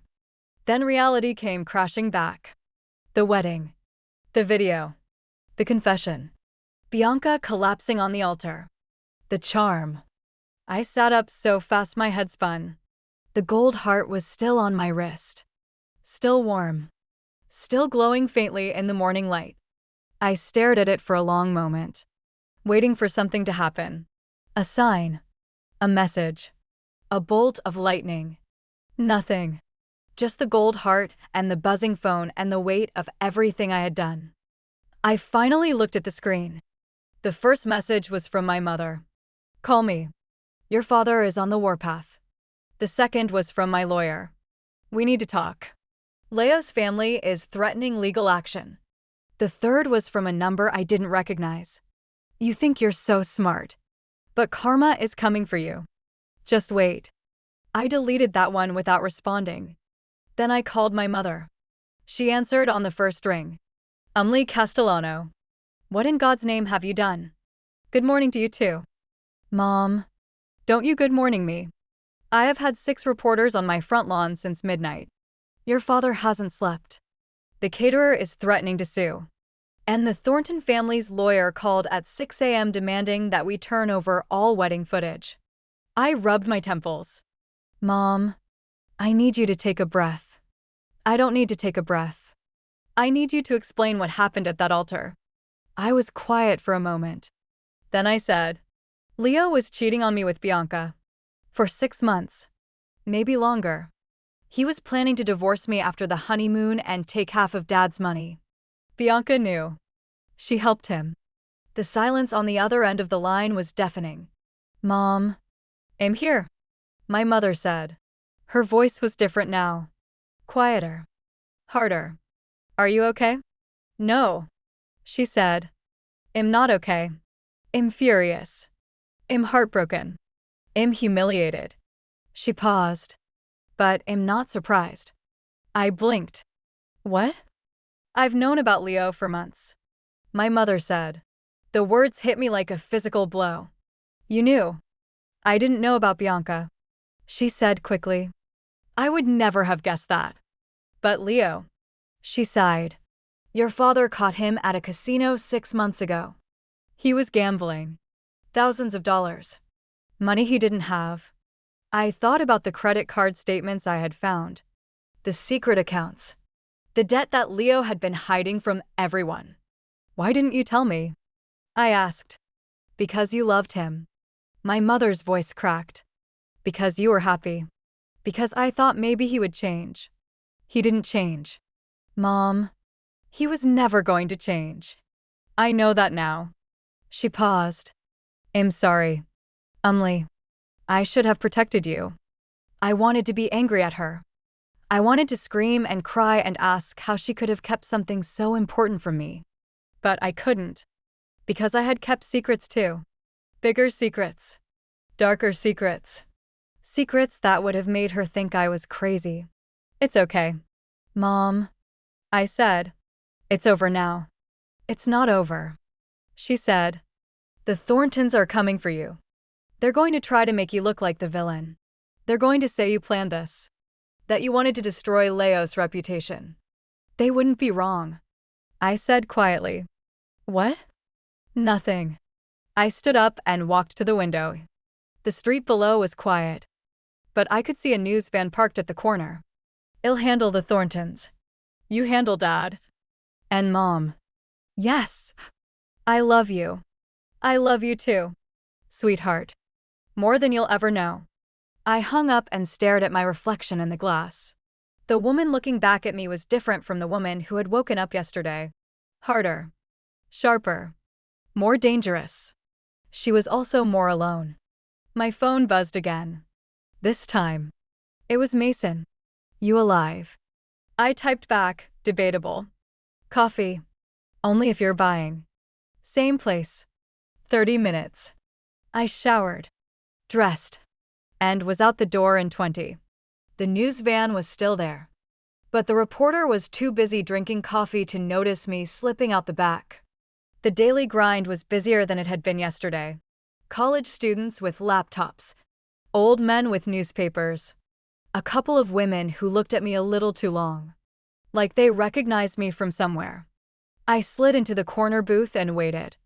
Mason showed up 5 minutes later with 2 cups of coffee.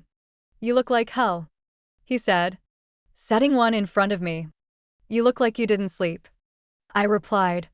He sat down across from me. I didn't. Me neither. We drank our coffee in silence for a while. The morning light filtered through the windows, casting long shadows across the floor. I saw the news. Mason said finally, my family's lawyer is going after you. I know. They're going to claim that you intentionally caused emotional distress. That you planned the whole thing to humiliate Leo and Bianca. I set down my cup. Is that illegal? Not technically. But they're also going to try to sue you for defamation. For telling the truth. Mason shrugged. The truth isn't always a defense in civil court. I stared at him. You're Leo's brother. I said slowly. Why are you telling me this? Because I'm not my brother. He leaned forward. I've watched Leo get away with things his whole life. Lying. Cheating. Stealing. My parents always bailed him out. They always made excuses. They always blamed someone else. Until now. Until now. He held my gaze. This time. He picked a fight with someone who won't just roll over. And I want to see what happens. I didn't know what to say to that. So I said nothing. My phone buzzed again. This time. It was a call from an unknown number. I almost ignored it. But something that had made me answer yesterday made me pick up. Castellano. Ms. Castellano. This is Angela Reeves from Channel 4 News. Would like to offer you an exclusive interview. A chance to tell your side of the story. I looked at Mason. He raised an eyebrow. How much? I asked. Excuse me. How much are you offering? I repeated. You're asking me to share my trauma with millions of viewers. To relive the worst day of my life on national television. That's worth something. There was a pause. We don't typically pay for interviews. Angela Reeves said carefully. Then you don't typically get interviews from me. I hung up. Mason was staring at me. What? I asked. That was ruthless. That was business. I took a sip of my coffee. I just lost my fiancé, my best friend, and my wedding. I'm not going to lose my dignity too. If someone wants my story, they're going to pay for it. Mason shook his head slowly. What? I asked again. Nothing. He smiled. I just never realized how terrifying you are. I'm not terrifying. Impractical. Same thing. I was about to respond when my phone buzzed again. Another unknown number. I answered. Ms. Castellano. This is David Chin from the Nashville Ledger. We heard you turned down Channel 4. Would like to make you a better offer. I smiled. Go on. The next 3 days were a blur. I did the interview with the Ledger, a 4-hour conversation that ranged from my childhood to my relationship with Leo to the exact moment I discovered the truth. The reporter, a woman named Sarah Kim, was kind but relentless. She asked the questions no one else would ask. She pushed when I tried to deflect. She made me cry twice. And then she wrote the article. It came out on Thursday morning. The headline read, I died at the altar. The Castellano story. Within 6 hours. It had been shared over 1 million times. Within 24 hours. Every major news outlet in the country was calling. I hired a publicist. A real one. Not the woman my mother had used for the wedding. Her name was Vanessa, and she was a shark in designer heels. You're going to be famous. Vanessa told me on our first call. Not reality show famous. Real famous. The kind of famous that comes with book deals and movie options and invitations to speak at conferences. I don't want to be famous. I said. Too late. She laughed. The train has left the station.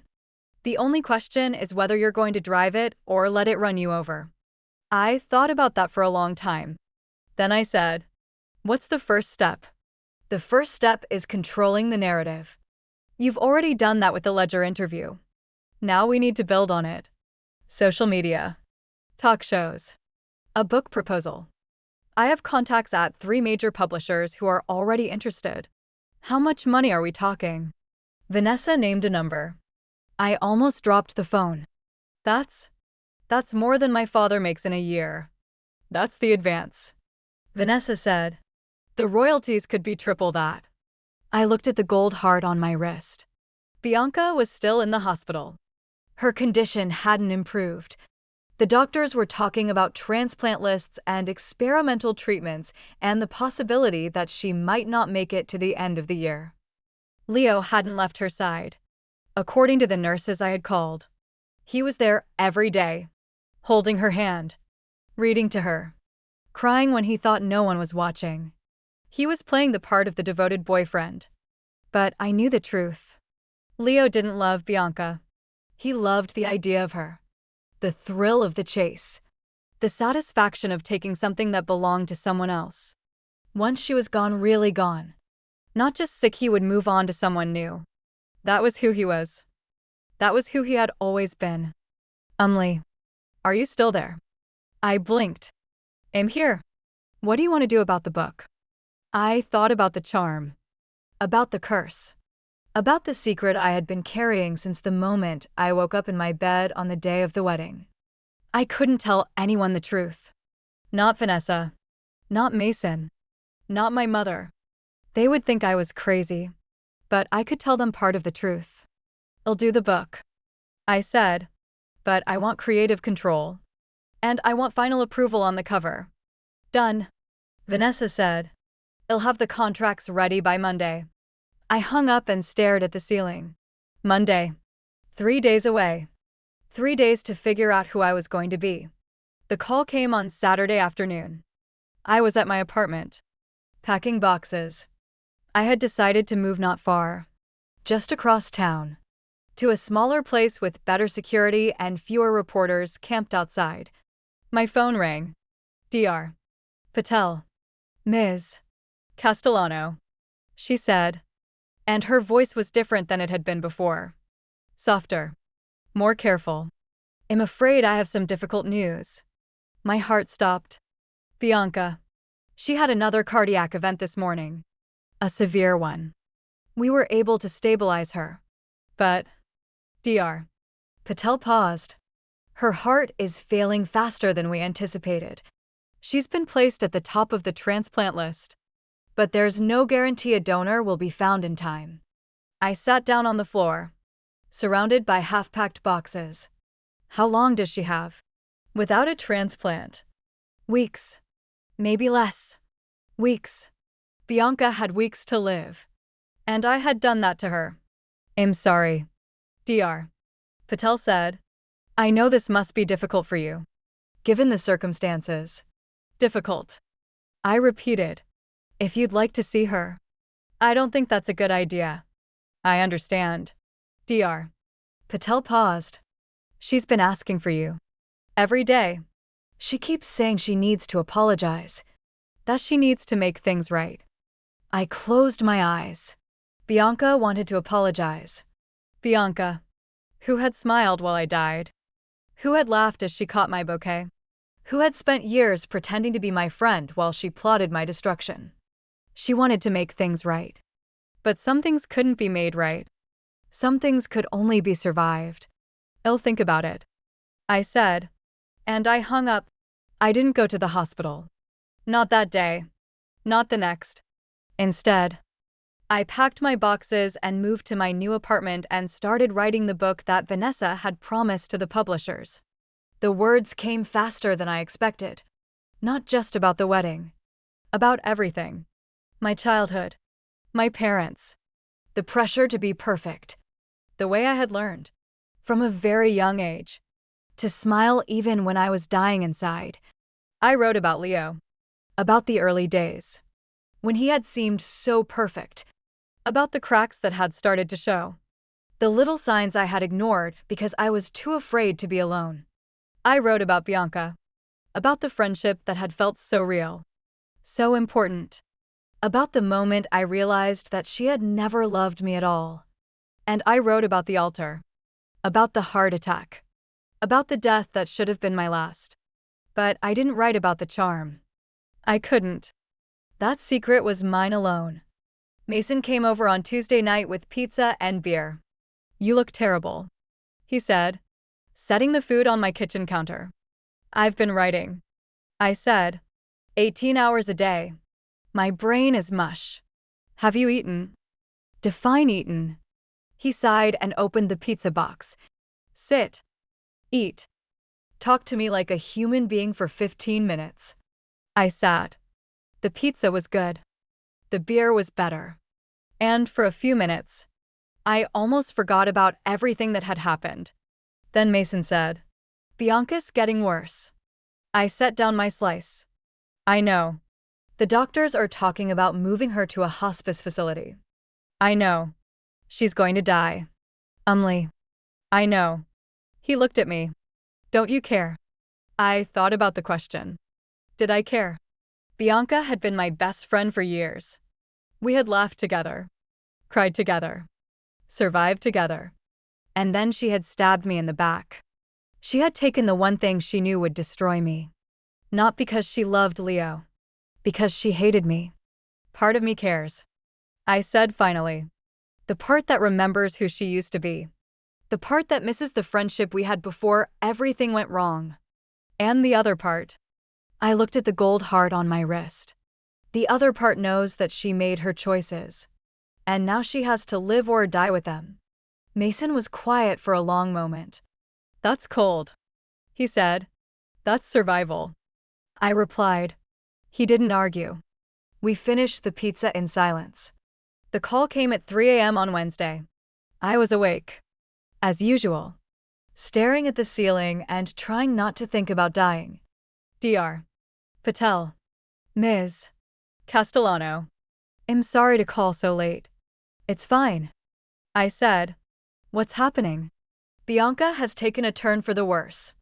We don't think she'll make it through the night. I sat up in bed. Her family is here. Leo is here. But she keeps asking for you. She says she won't let go until she sees you one last time. I looked at the clock. 3:07 a.m. I'll be there in 20 minutes. I said. The hospital was quiet at 3:30 in the morning. No reporters. No cameras. Just the hum of the machines and the soft footsteps of the nurses moving through the halls. I walked to Bianca's room alone. Leo was in the hallway, slumped in a chair, his face buried in his hands. He looked up when I approached. She's been asking for you for hours, he said. His voice was raw, broken. I'm here now. She's not going to make it. I know. He stood up. If she dies, it's your fault. I looked at him. Leo, go home. Get some sleep. You're not helping anyone by sitting here. I'm not leaving her. Then sit down and shut up. He sat. I pushed open the door. Bianca was barely recognizable. The woman in the bed was a ghost of the woman I had known. Her skin was gray. Her eyes were sunken. Her blonde hair had been shaved off to make room for the tubes and wires that snaked from her head. But her eyes were the same. And they were fixed on me. You came. She whispered. You asked me to. She tried to smile. It came out as a grimace. I'm sorry, she said. For everything. I sat down in the chair beside her bed. Save your strength. I said. You don't have to do this. Yes, I do. She reached out with a trembling hand. Her fingers brushed against mine. I've been thinking about everything. About the choices I made. About the person I became. Bianca let me finish. Her voice was stronger now, fueled by something I didn't understand. I was jealous of you. From the first day we met. You had everything I wanted. The family, the money, the confidence.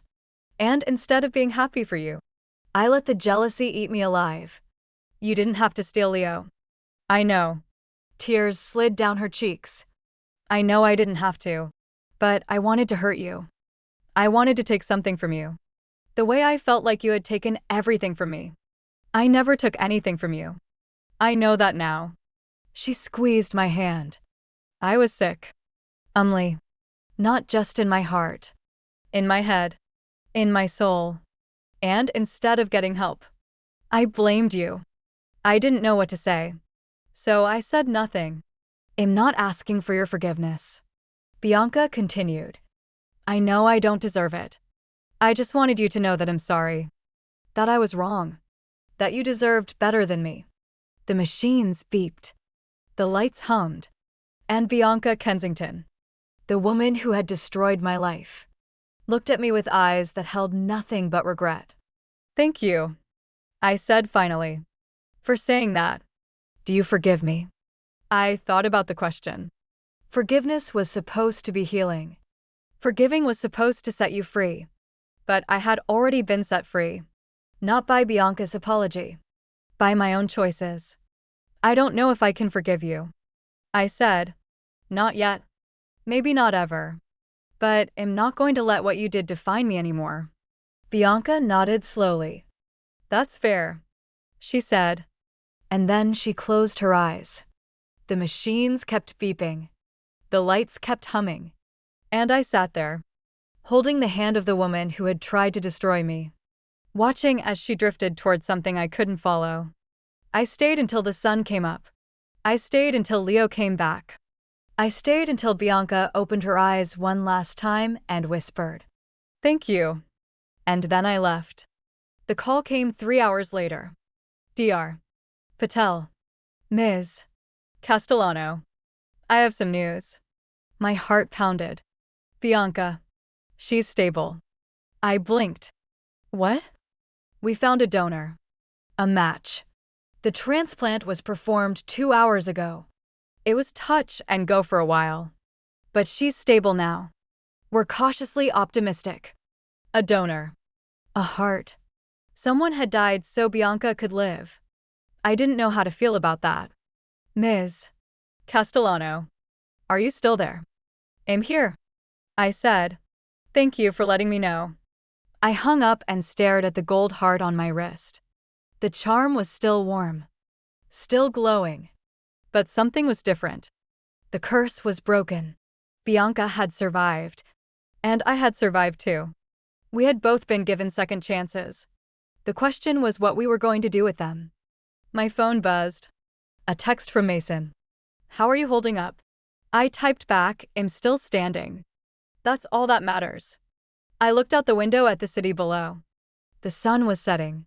The sky was orange and gold and pink. It was beautiful. And for the first time in 2 lifetimes, I let myself believe that everything was going to be okay. Not perfect. Not painless. But okay. And that was enough. 1 year later, I stood on the porch of my new homemade white farmhouse on 20 acres of Tennessee land that I had bought with the advance from my book and watched the sun rise over the hills. The sky was pink and gold and purple. The kind of sunrise that made you believe in second chances. The kind of sunrise that reminded you that even after the darkest night, the light always came back. I had learned that lesson the hard way. My phone buzzed on the porch railing. I glanced at the screen. Vanessa, good morning. Superstar. The Today Show confirmed for next Thursday. Also, People magazine wants to do a follow-up. Also, 3 production companies have submitted offers for the movie rights. Call me when you're done being a farm girl. I smiled and set the phone down. The movie rights. The book tour. The speaking engagements. The interviews. It was all so far from the life I had imagined for myself. The life I had been building before the wedding. The life with Leo and the white picket fence and the 5 children. I didn't miss that life. I didn't miss Leo. I didn't even miss Bianca. Not anymore. The screen door creaked open behind me. You're up early, Mason said, his voice rough with sleep. I turned. He was standing in the doorway in sweatpants and a t-shirt, his dark hair sticking up in 10 different directions. He looked nothing like the polished, put-together architect I had met a year ago. He looked like home. Couldn't sleep. I said, nightmares. I shook my head. Not anymore. Just thinking. He walked over and wrapped his arms around me from behind, resting his chin on my shoulder. About what? About everything. I leaned back against him. About how different my life is now. About how different I am. Different good or different bad? Different good. I turned my head to look at him.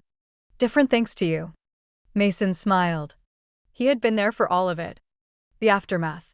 The book deal. The move. The therapy sessions where I had finally started unpacking the years of trauma I had been carrying. He had been patient when I was angry, gentle when I was broken, strong when I was weak. And somewhere along the way, without either of us planning it, friendship had turned into something more. Breakfast, he asked. Give me 5 more minutes. He kissed my temple and went back inside. I turned back to the sunrise. The gold heart was still on my wrist. It had faded over the months, lost some of its luster, some of its warmth. Vanessa had offered to buy me a real one, something expensive and flashy. But I had refused. This charm was part of my story, and I wasn't ready to let it go. The doorbell rang at noon. I wasn't expecting anyone. Mason was at work. Vanessa was in New York. My mother was in Florida, visiting my aunt. I walked to the front door with a sense of unease I couldn't quite explain. The man standing on my porch was wearing a suit. A nice suit. The kind of suit that cost more than most people's rent. He held out a thick envelope. Umli Castellano. Yes. This is for you. He handed me the envelope. Certified delivery. Please sign here. I signed. He left. I stood in the doorway, holding the envelope, staring at the return address. Bianca Kensington. Bianca was alive. The transplant had saved her. She had spent 6 months in recovery, then another 3 in physical therapy. She had moved back to her parents' house in Knoxville. She had, according to the few updates I had allowed myself to read, started seeing a therapist. She had also, apparently, started writing letters. I opened the envelope. The letter was written on pale pink stationery, the kind Bianca had always loved. Her handwriting was shakier than it used to be the aftermath of the surgery. Probably. Or the medication she was still taking. Dear Umli. It began. I'm writing this letter because my therapist told me I should. She says that closure is important, that I need to make amends with the people I've hurt before I can truly move forward. You're at the top of that list. I don't expect you to forgive me. I don't even expect you to read this. But I need to say it anyway. I'm sorry. I'm sorry for Leo. I'm sorry for the lies. I'm sorry for the years I spent pretending to be your friend while secretly hating you. I'm sorry for the wedding. For the video. For the way I smiled when you collapsed. I'm sorry for all of it. I almost died. Umly. And in those moments when my heart was failing, when I couldn't breathe, when I was sure I was about to meet whatever comes after this life, I thought about you. I thought about the person I had become, the person I had chosen to be. And I realized that I didn't want to die as that person. So I'm trying to change. I'm trying to be better. I'm trying to become someone who deserves to be alive. I don't know if I'll succeed, but I'm going to try. I hope you're happy. Umly. I hope you found someone who loves you the way you deserve to be loved. I hope you're living the life you were meant to live. And I hope that someday, in some small way, you can forgive me. Not for my sake. For yours. Yours. Bianca, I read the letter twice. Then I folded it carefully and put it back in the envelope. For a long moment, I stood there, holding it, thinking about everything that had happened. The betrayal, the death, the second chance, the curse, the charm. Bianca was trying to change. Maybe she meant it. Maybe she didn't.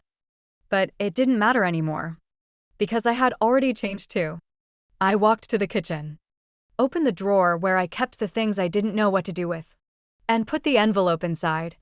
Then I closed the drawer and walked away. Mason came home at 6.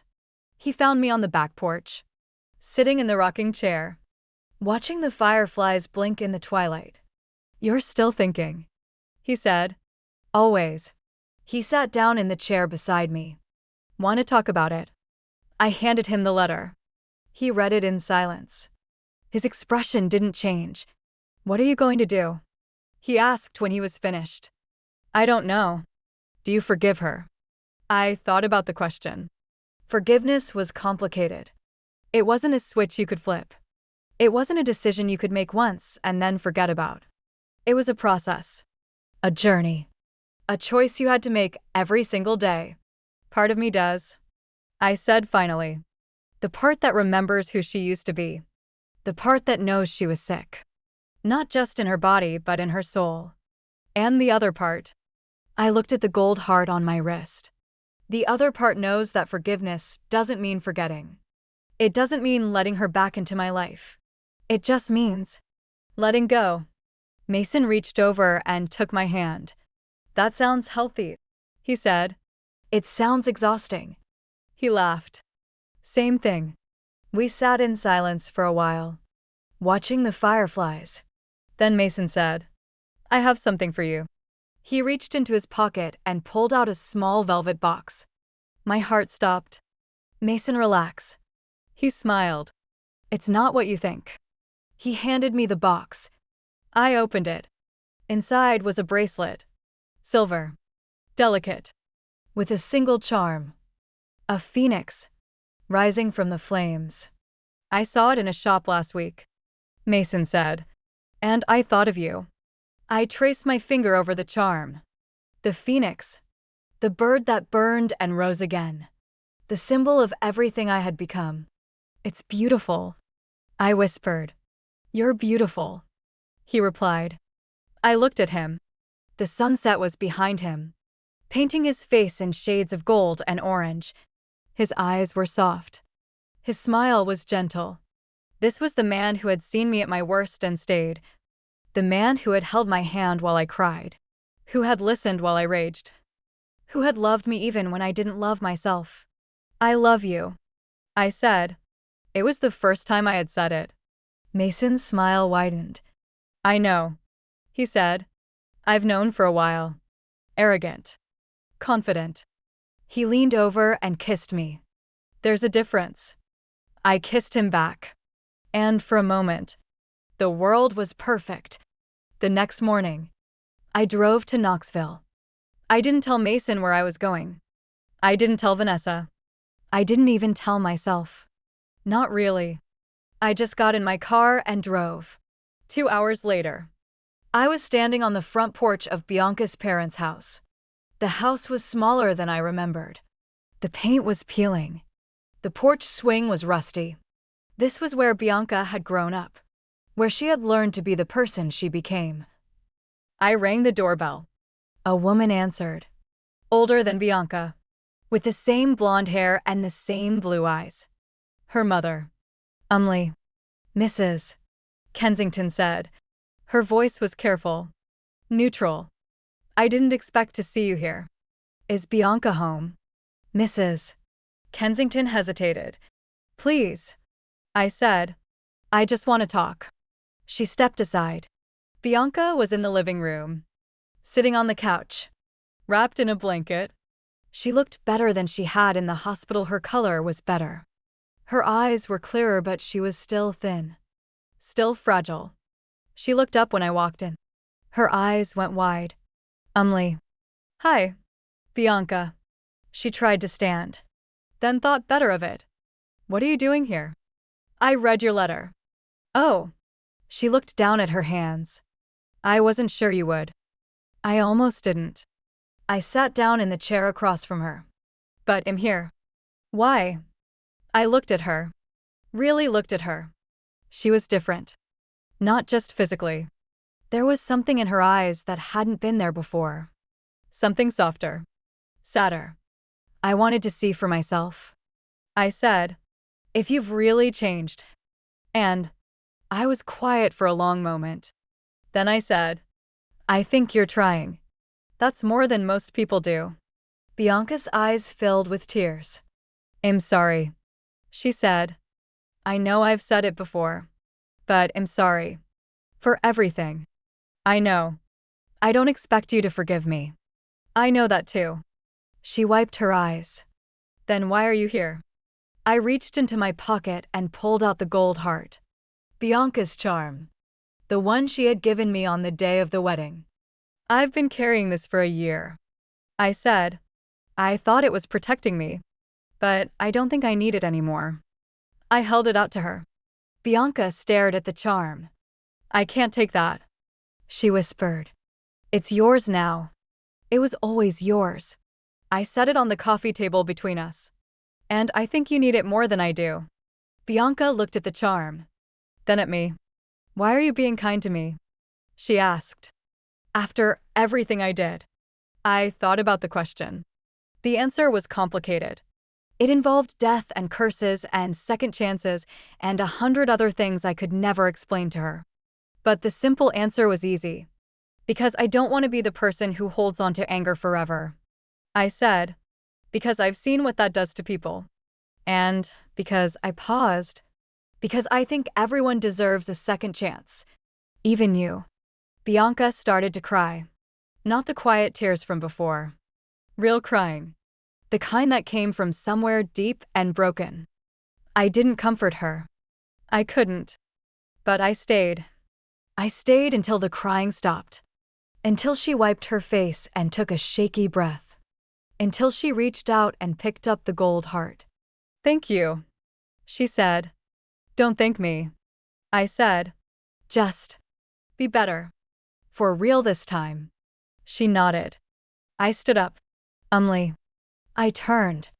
Are we okay? I thought about the question. Okay was a big word. It meant different things to different people. For me, okay meant that I had survived. That I had built a new life. That I had found love and purpose and peace. It didn't mean that Bianca and I were friends again. It didn't mean that the past was erased. It just meant that I was done carrying the weight of what she had done to me. We're not enemies. I said, that's the best I can do right now. Bianca nodded. That's more than I deserve. Probably. I agreed. But it's what you're getting. And I walked out the door. I drove home in silence. The sun was setting by the time I pulled into the farmhouse driveway. Mason was sitting on the porch, waiting for me. Where did you go? He asked. To say goodbye. He didn't ask what I meant. He just opened his arms. And I walked into them. And we stood there together as the stars came out. 3 months later, I married Mason Thornton. It was a small ceremony. Just family and close friends. No 300 guests. No $40,000 flowers. No 5-tier cake. Just us. Under a big oak tree on the farmhouse property. Saying words that actually meant something. Mason wore a simple gray suit. I wore a white sundress and the phoenix bracelet. My mother cried. So did my father. So did Mason's parents, who had come around after a long and difficult conversation about boundaries and accountability. Leo was not invited. Bianca was not invited. This day was not about them. It was about me. About Mason. About the life we were building together. I promise to love you, Mason said, holding my hands in his. Not because it's easy. Because it's you. I promise to be honest with you, I said. Even when the truth is hard. Even when I'm scared. Even when I'd rather hide. I promise to stand beside you, he said. Through the good days and the bad. Through the quiet moments and the chaos. I promise to let you, I said. And he laughed. The minister smiled. By the power vested in me by the state of Tennessee, he said, I now pronounce you wife and husband. Mason kissed me. And for the first time in my life, I felt like I was exactly where I was supposed to be. After the ceremony. After the cake. After the toasts and the tears and the dancing. Mason pulled me aside. I have one more gift for you, he said. What is it? He reached into his pocket and pulled out a small box. Different from the last one. Smaller. Simpler. I opened it. Inside was a ring. Not an engagement ring, I already had one of those. Not a wedding band, I was already wearing that too. This was something else. A thin silver band. With an inscription on the inside. Rising. It's to remind you, Mason said, that no matter what happens, you'll always get back up. I slipped the ring onto my right hand. It fit perfectly. I love you, I said. I love you too, he replied. And we danced under the stars. The gold heart came back to me 6 months later. It arrived in a small package, wrapped in brown paper, with no return address. Inside was the charm. And a note. I don't need this anymore. Am not the same person I was. Neither are you. Thank you for the second chance. I hope you wear it in good health. I held the charm in my palm. It was warm. Glowing. But different than before. The curse was gone. Whatever power it had held had been broken the moment Bianca's heart started beating again. Now it was just a charm. A piece of metal with a story attached. I walked to the lake on my property, the small, quiet lake where Mason and I went to watch the sunset, and I looked at the water. Then I threw the charm as far as I could. It hit the surface with a soft splash and disappeared beneath the waves. Goodbye, Bianca. Goodbye, curse. Goodbye, old me. Mason came up behind me and wrapped his arms around my waist. Ready to go inside? He asked. Not yet, I said. I just want to watch the sunset for a while. He nodded and held me tighter. The sky turned orange and pink and purple. The fireflies started to blink. And I stood there, in the arms of the man I loved, on the land I had bought with my own money, living the life I had built with my own hands. I had died once, but I had been reborn. And this time, I was writing my own story. The end. Epilogue. 1 year later, my book had been on the New York Times bestseller list for 42 weeks.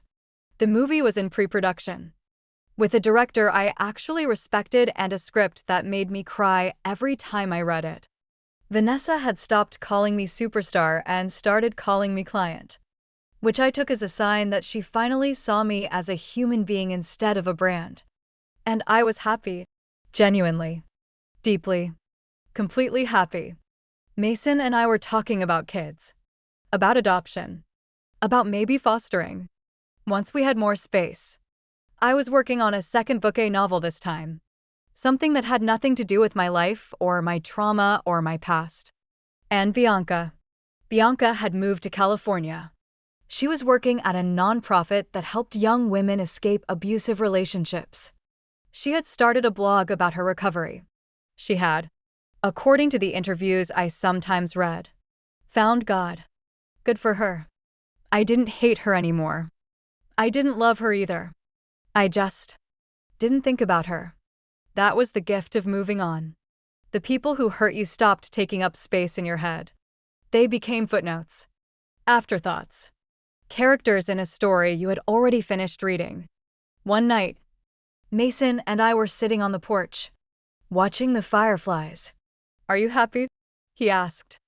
I looked at him, at the ring on my finger, at the life we had built together. More than I ever thought I could be, I said. He smiled. "Good," he said, "because I'm not going anywhere." I leaned my head on his shoulder, and for the first time in my life, I believed it. The morning of the anniversary, I woke up before the sun, not because of nightmares. Those had stopped 6 months ago. Somewhere between the final draft of my book and the first time Mason and I talked about having children. Not because of anxiety. That had faded too, replaced by something quieter and steadier. I woke up because the gold heart was gone. Not the charm itself. I had thrown that into the lake a year ago. Watched it sink beneath the surface and disappear. But something else. Something I hadn't even realized I was still carrying. A weight. A whisper. A shadow.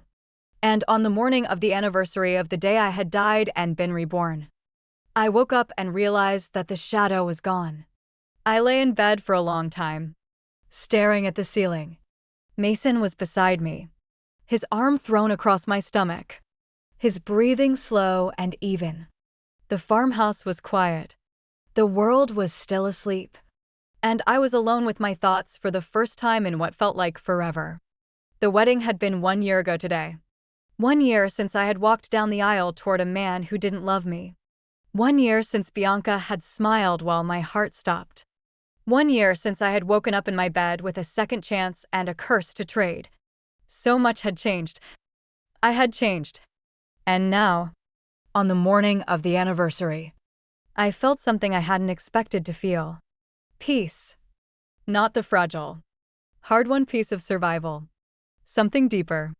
Something that had settled into my bones like it had always belonged there. I turned my head to look at Mason. He was beautiful in the dim light. His dark hair was mussed. His jaw was shadowed with stubble. His lips were slightly parted. This was the man who had seen me at my worst and stayed. The man who had held my hand while I testified in the deposition against Leo's family. They had dropped the lawsuit eventually, after my lawyer presented the evidence of Leo's gambling and infidelity. The Thorntons had paid my legal fees and signed a non-disparagement agreement. I had donated the money to a domestic violence shelter. The man who had driven me to therapy every Tuesday for 9 months, even when I screamed at him that I didn't need help. The man who had proposed to me on this very porch, under the same stars where I had thrown the charm into the lake. "Stop staring," Mason mumbled, not opening his eyes. "It's creepy." "I'm not staring. I'm admiring." "Same thing." I smiled and pressed a kiss to his shoulder. "Happy anniversary," I said. He opened one eye. Of the wedding or the disaster? Both.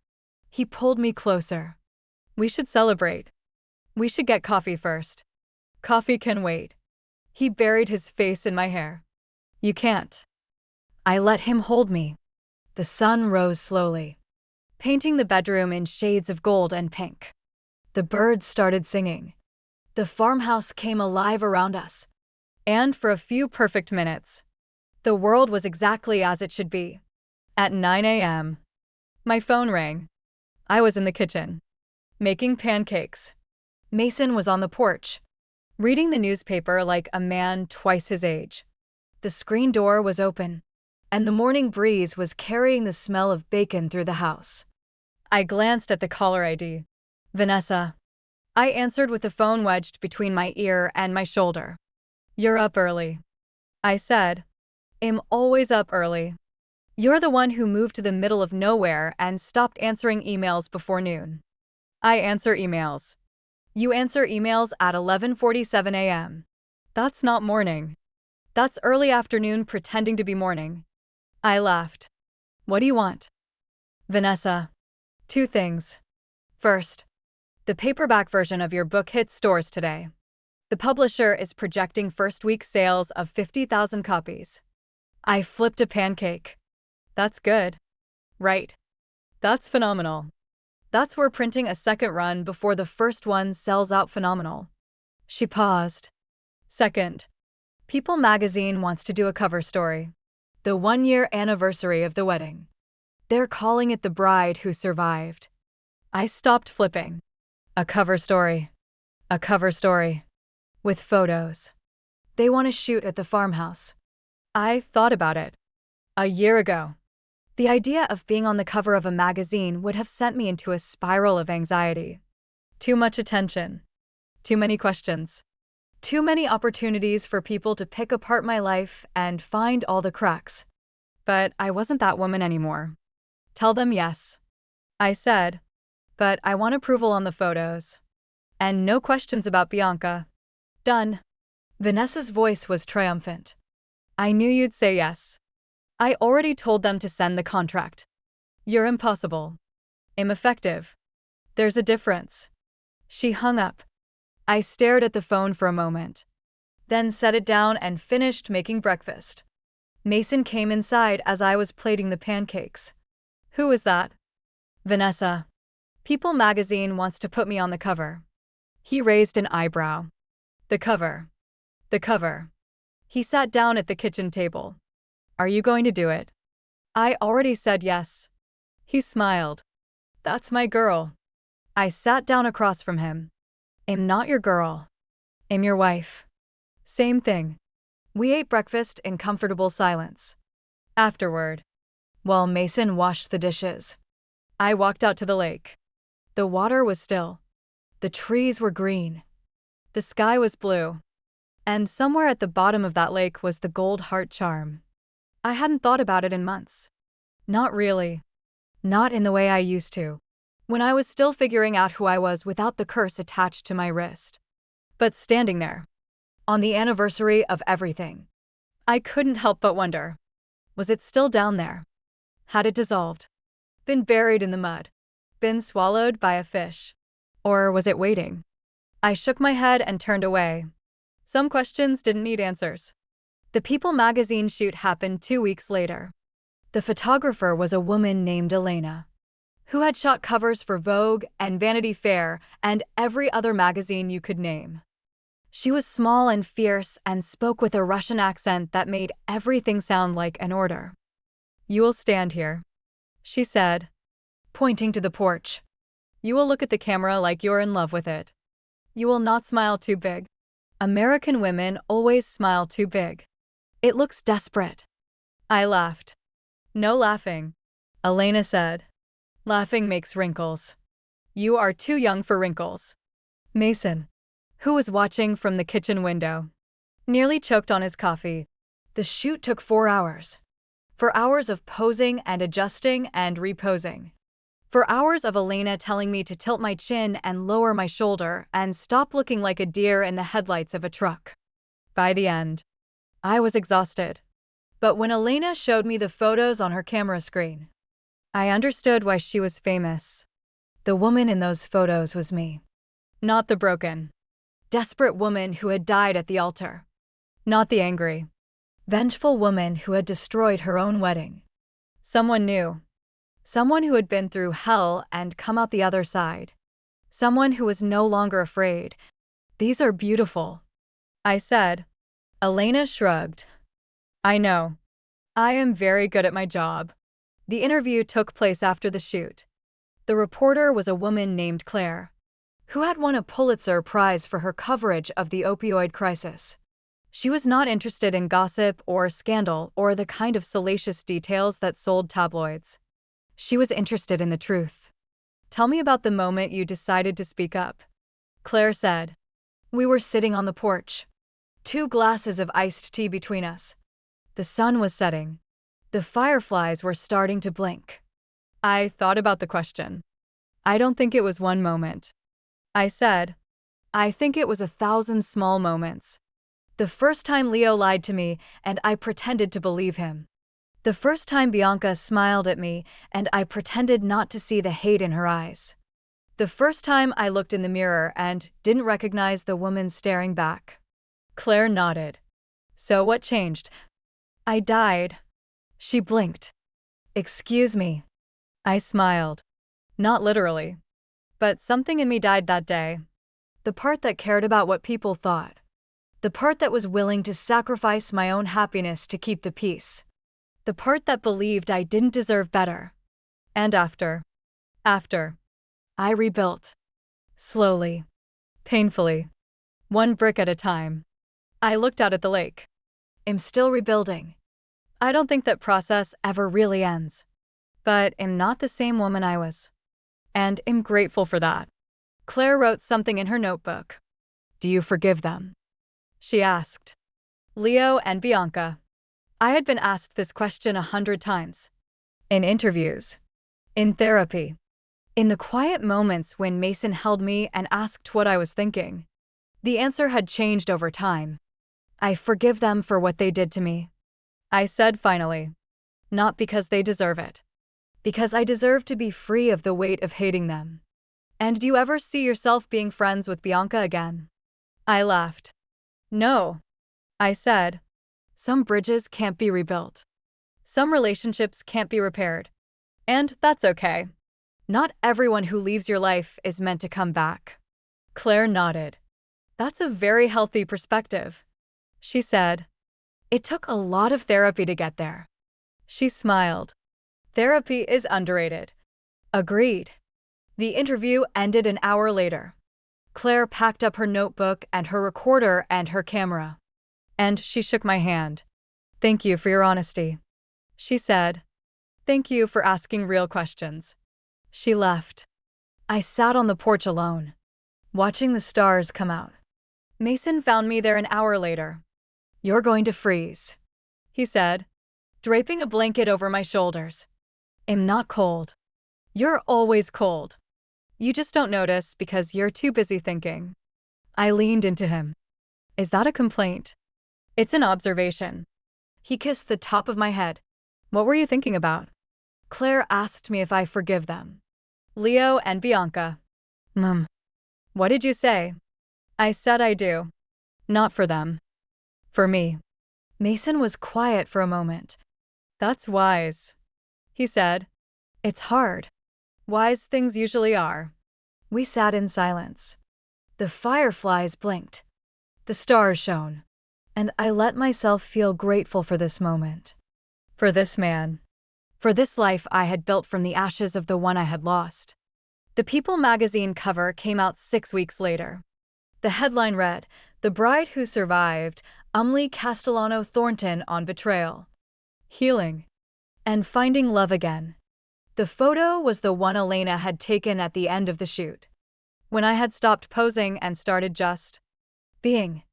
I was sitting on the porch swing. Barefoot. My hair blowing in the wind. I wasn't smiling. I wasn't not smiling.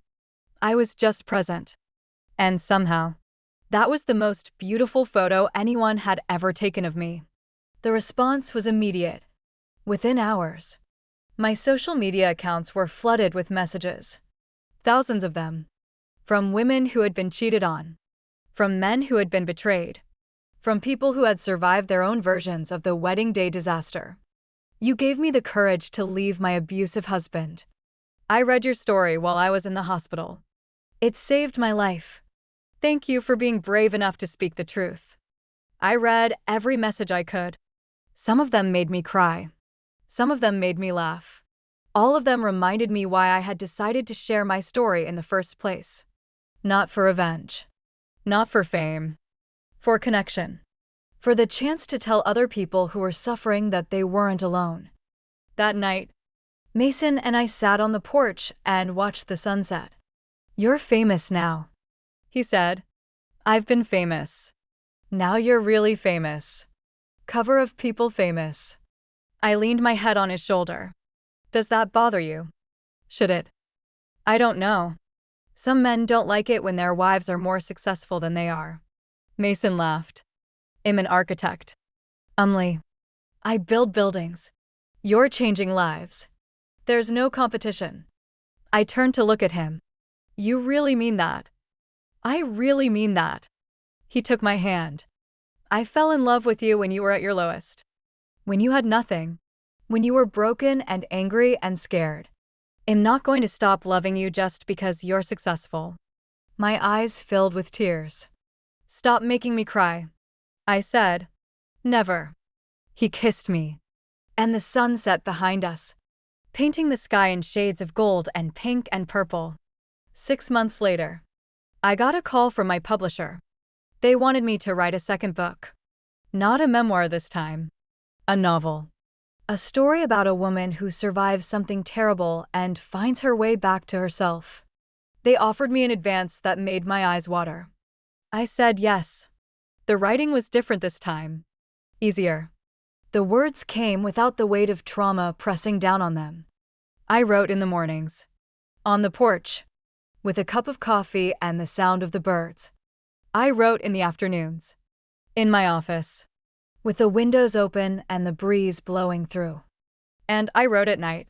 After Mason fell asleep. With nothing but the moonlight and my thoughts. The book took me a year to finish. It was called The Rising. And it was dedicated to everyone who has ever had to rebuild themselves from nothing. When it came out, it went straight to the top of the bestseller list. It stayed there for 23 weeks. I went on a book tour. 10 cities in 14 days. I signed copies and took photos and answered questions. I met readers who had traveled hundreds of miles just to tell me that my words had saved their lives. I cried at least once a day. By the end of the tour, I was exhausted, but I was also happy. The kind of happy that comes from knowing you've done something meaningful. Something that matters. Mason met me at the airport when I flew home. He was holding a bouquet of wildflowers and a sign that said "Welcome back." Bestseller. You're ridiculous. I said, walking into his arms. You love it. I love you. Same thing. We drove home in comfortable silence. The farmhouse was exactly as I had left it. The porch swing. The lake. The fireflies. Everything was the same. But I was different. And for once, that felt like a good thing. The second anniversary of the wedding came and went without me noticing. It was Mason who pointed it out. The next morning, when he saw the date on his phone. Yesterday was the anniversary, he said.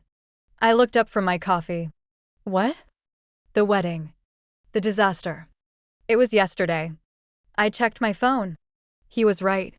June 14th. I had completely forgotten. Huh. I said. That's it. Huh. What do you want me to say? I forgot. It's not important anymore. Mason looked at me for a long moment. Then he smiled. You're really okay, he said. I'm really okay. He kissed my forehead. I'm proud of you, he said. I'm proud of me too. That afternoon, I went for a walk by the lake. The water was high from the spring rains. The trees were full and green. The air smelled like flowers and earth and something else, something that might have been hope. I sat down on the dock and dangled my feet over the edge. The gold heart was still down there. Somewhere. I couldn't see it. Couldn't feel it. Couldn't sense it the way I used to. But I knew it was there. And for some reason, that didn't scare me anymore. The curse was broken. The power was gone. Whatever magic had lived in that charm had died the moment Bianca's new heart started beating. Now it was just a piece of metal. A souvenir of a life I no longer lived. I stayed on the dock until the sun started to set. Then I stood up, brushed off my jeans, and walked back to the house. Mason was waiting on the porch. Everything okay? He asked. Everything's perfect, I said, and I meant it. That night, I dreamed of my grandmother. She was sitting in her old rocking chair, the one that used to be in her living room before she died. She was wearing her favorite flowered dress, and her silver hair was pinned up the way she always wore it. She looked exactly as I remembered her. Hello, she said. Grandma. I've been watching you. Child, you've done well. I sat down at her feet, the way I used to when I was little. I threw the charm away. I said, I know. Are you angry? She laughed. And it was the same laugh I remembered. Warm, rich, full of love. Angry. Why would I be angry? I gave you that charm to protect you. And it did. It protected you until you didn't need protecting anymore. But Bianca made her own choices. My grandmother's voice was firm. The charm didn't make her betray you. It didn't make her lie or cheat or scheme. That was all her. The charm just absorbed the consequences. I was quiet for a moment. Is she going to be okay? I asked. My grandmother looked at me with something like pride. You're asking about the woman who tried to destroy you. She said, that's very kind of you. I'm not being kind. I'm being realistic. Same thing. She smiled. Bianca is going to be fine. She has a long road ahead of her. But she's walking it. That's more than most people do. I nodded. And Leo. My grandmother's expression hardened. Leo, she said, is exactly where he deserves to be. I didn't ask what that meant. I didn't need to. And me. I asked, am I going to be okay? My grandmother leaned forward and cupped my face in her hands. You already are. Child, she said. You already are. I woke up with tears on my cheeks. Mason was still asleep beside me. The sun was rising outside the window.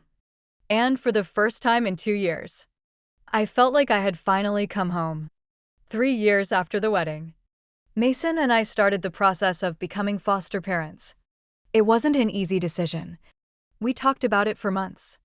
We consulted therapists and social workers and other foster parents. We read books and attended classes and prepared ourselves as best we could. But the truth was, you could never really prepare for something like this. The first child who came to us was a girl named Eva.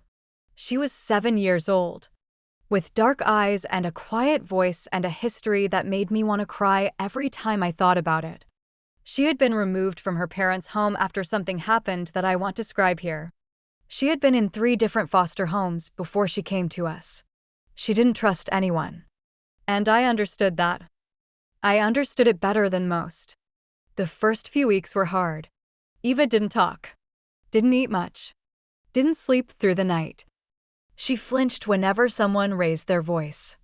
Even in laughter. She hid in the closet when she was scared. Mason and I took turns sitting outside her door at night, just so she would know she wasn't alone. Slowly, things started to change. Eva started talking. First in whispers, then in full sentences. She started eating, started sleeping, started coming out of her closet when she was scared, instead of hiding. And one night, about 3 months after she arrived, she crawled into my lap and said, I think I love you. I held her and cried. Mason held both of us. And in that moment, I understood something I had been trying to learn for years. Healing wasn't a destination. It was a process. A journey. A choice you made every single day to keep going. Even when it was hard. We adopted Eva a year later. The ceremony was small, just family and close friends. Eva wore a white dress and carried a bouquet of wildflowers. Mason wore a gray suit. I wore a blue sundress that made me feel like myself. The judge asked Eva if she wanted to become a Thornton. Yes, she said, loud and clear. And we all cried. That night, after Eva went to bed, Mason and I sat on the porch. We're parents, he said. We're parents. I agreed. Are you scared? I thought about the question. I had been scared of so many things in my life. Scared of losing Leo. Scared of being alone. Scared of what people would think. Scared of dying. But standing there, on the porch of the farmhouse, with my husband beside me and my daughter sleeping inside, I wasn't scared of anything. Not anymore. I said. Mason took my hand. Good, he said. Because neither am I. The stars came out. The fireflies blinked. And I lived. Not happily ever after because that's not real. Not perfect because that's not possible. But fully. Completely. Authentically. I lived. And that was enough.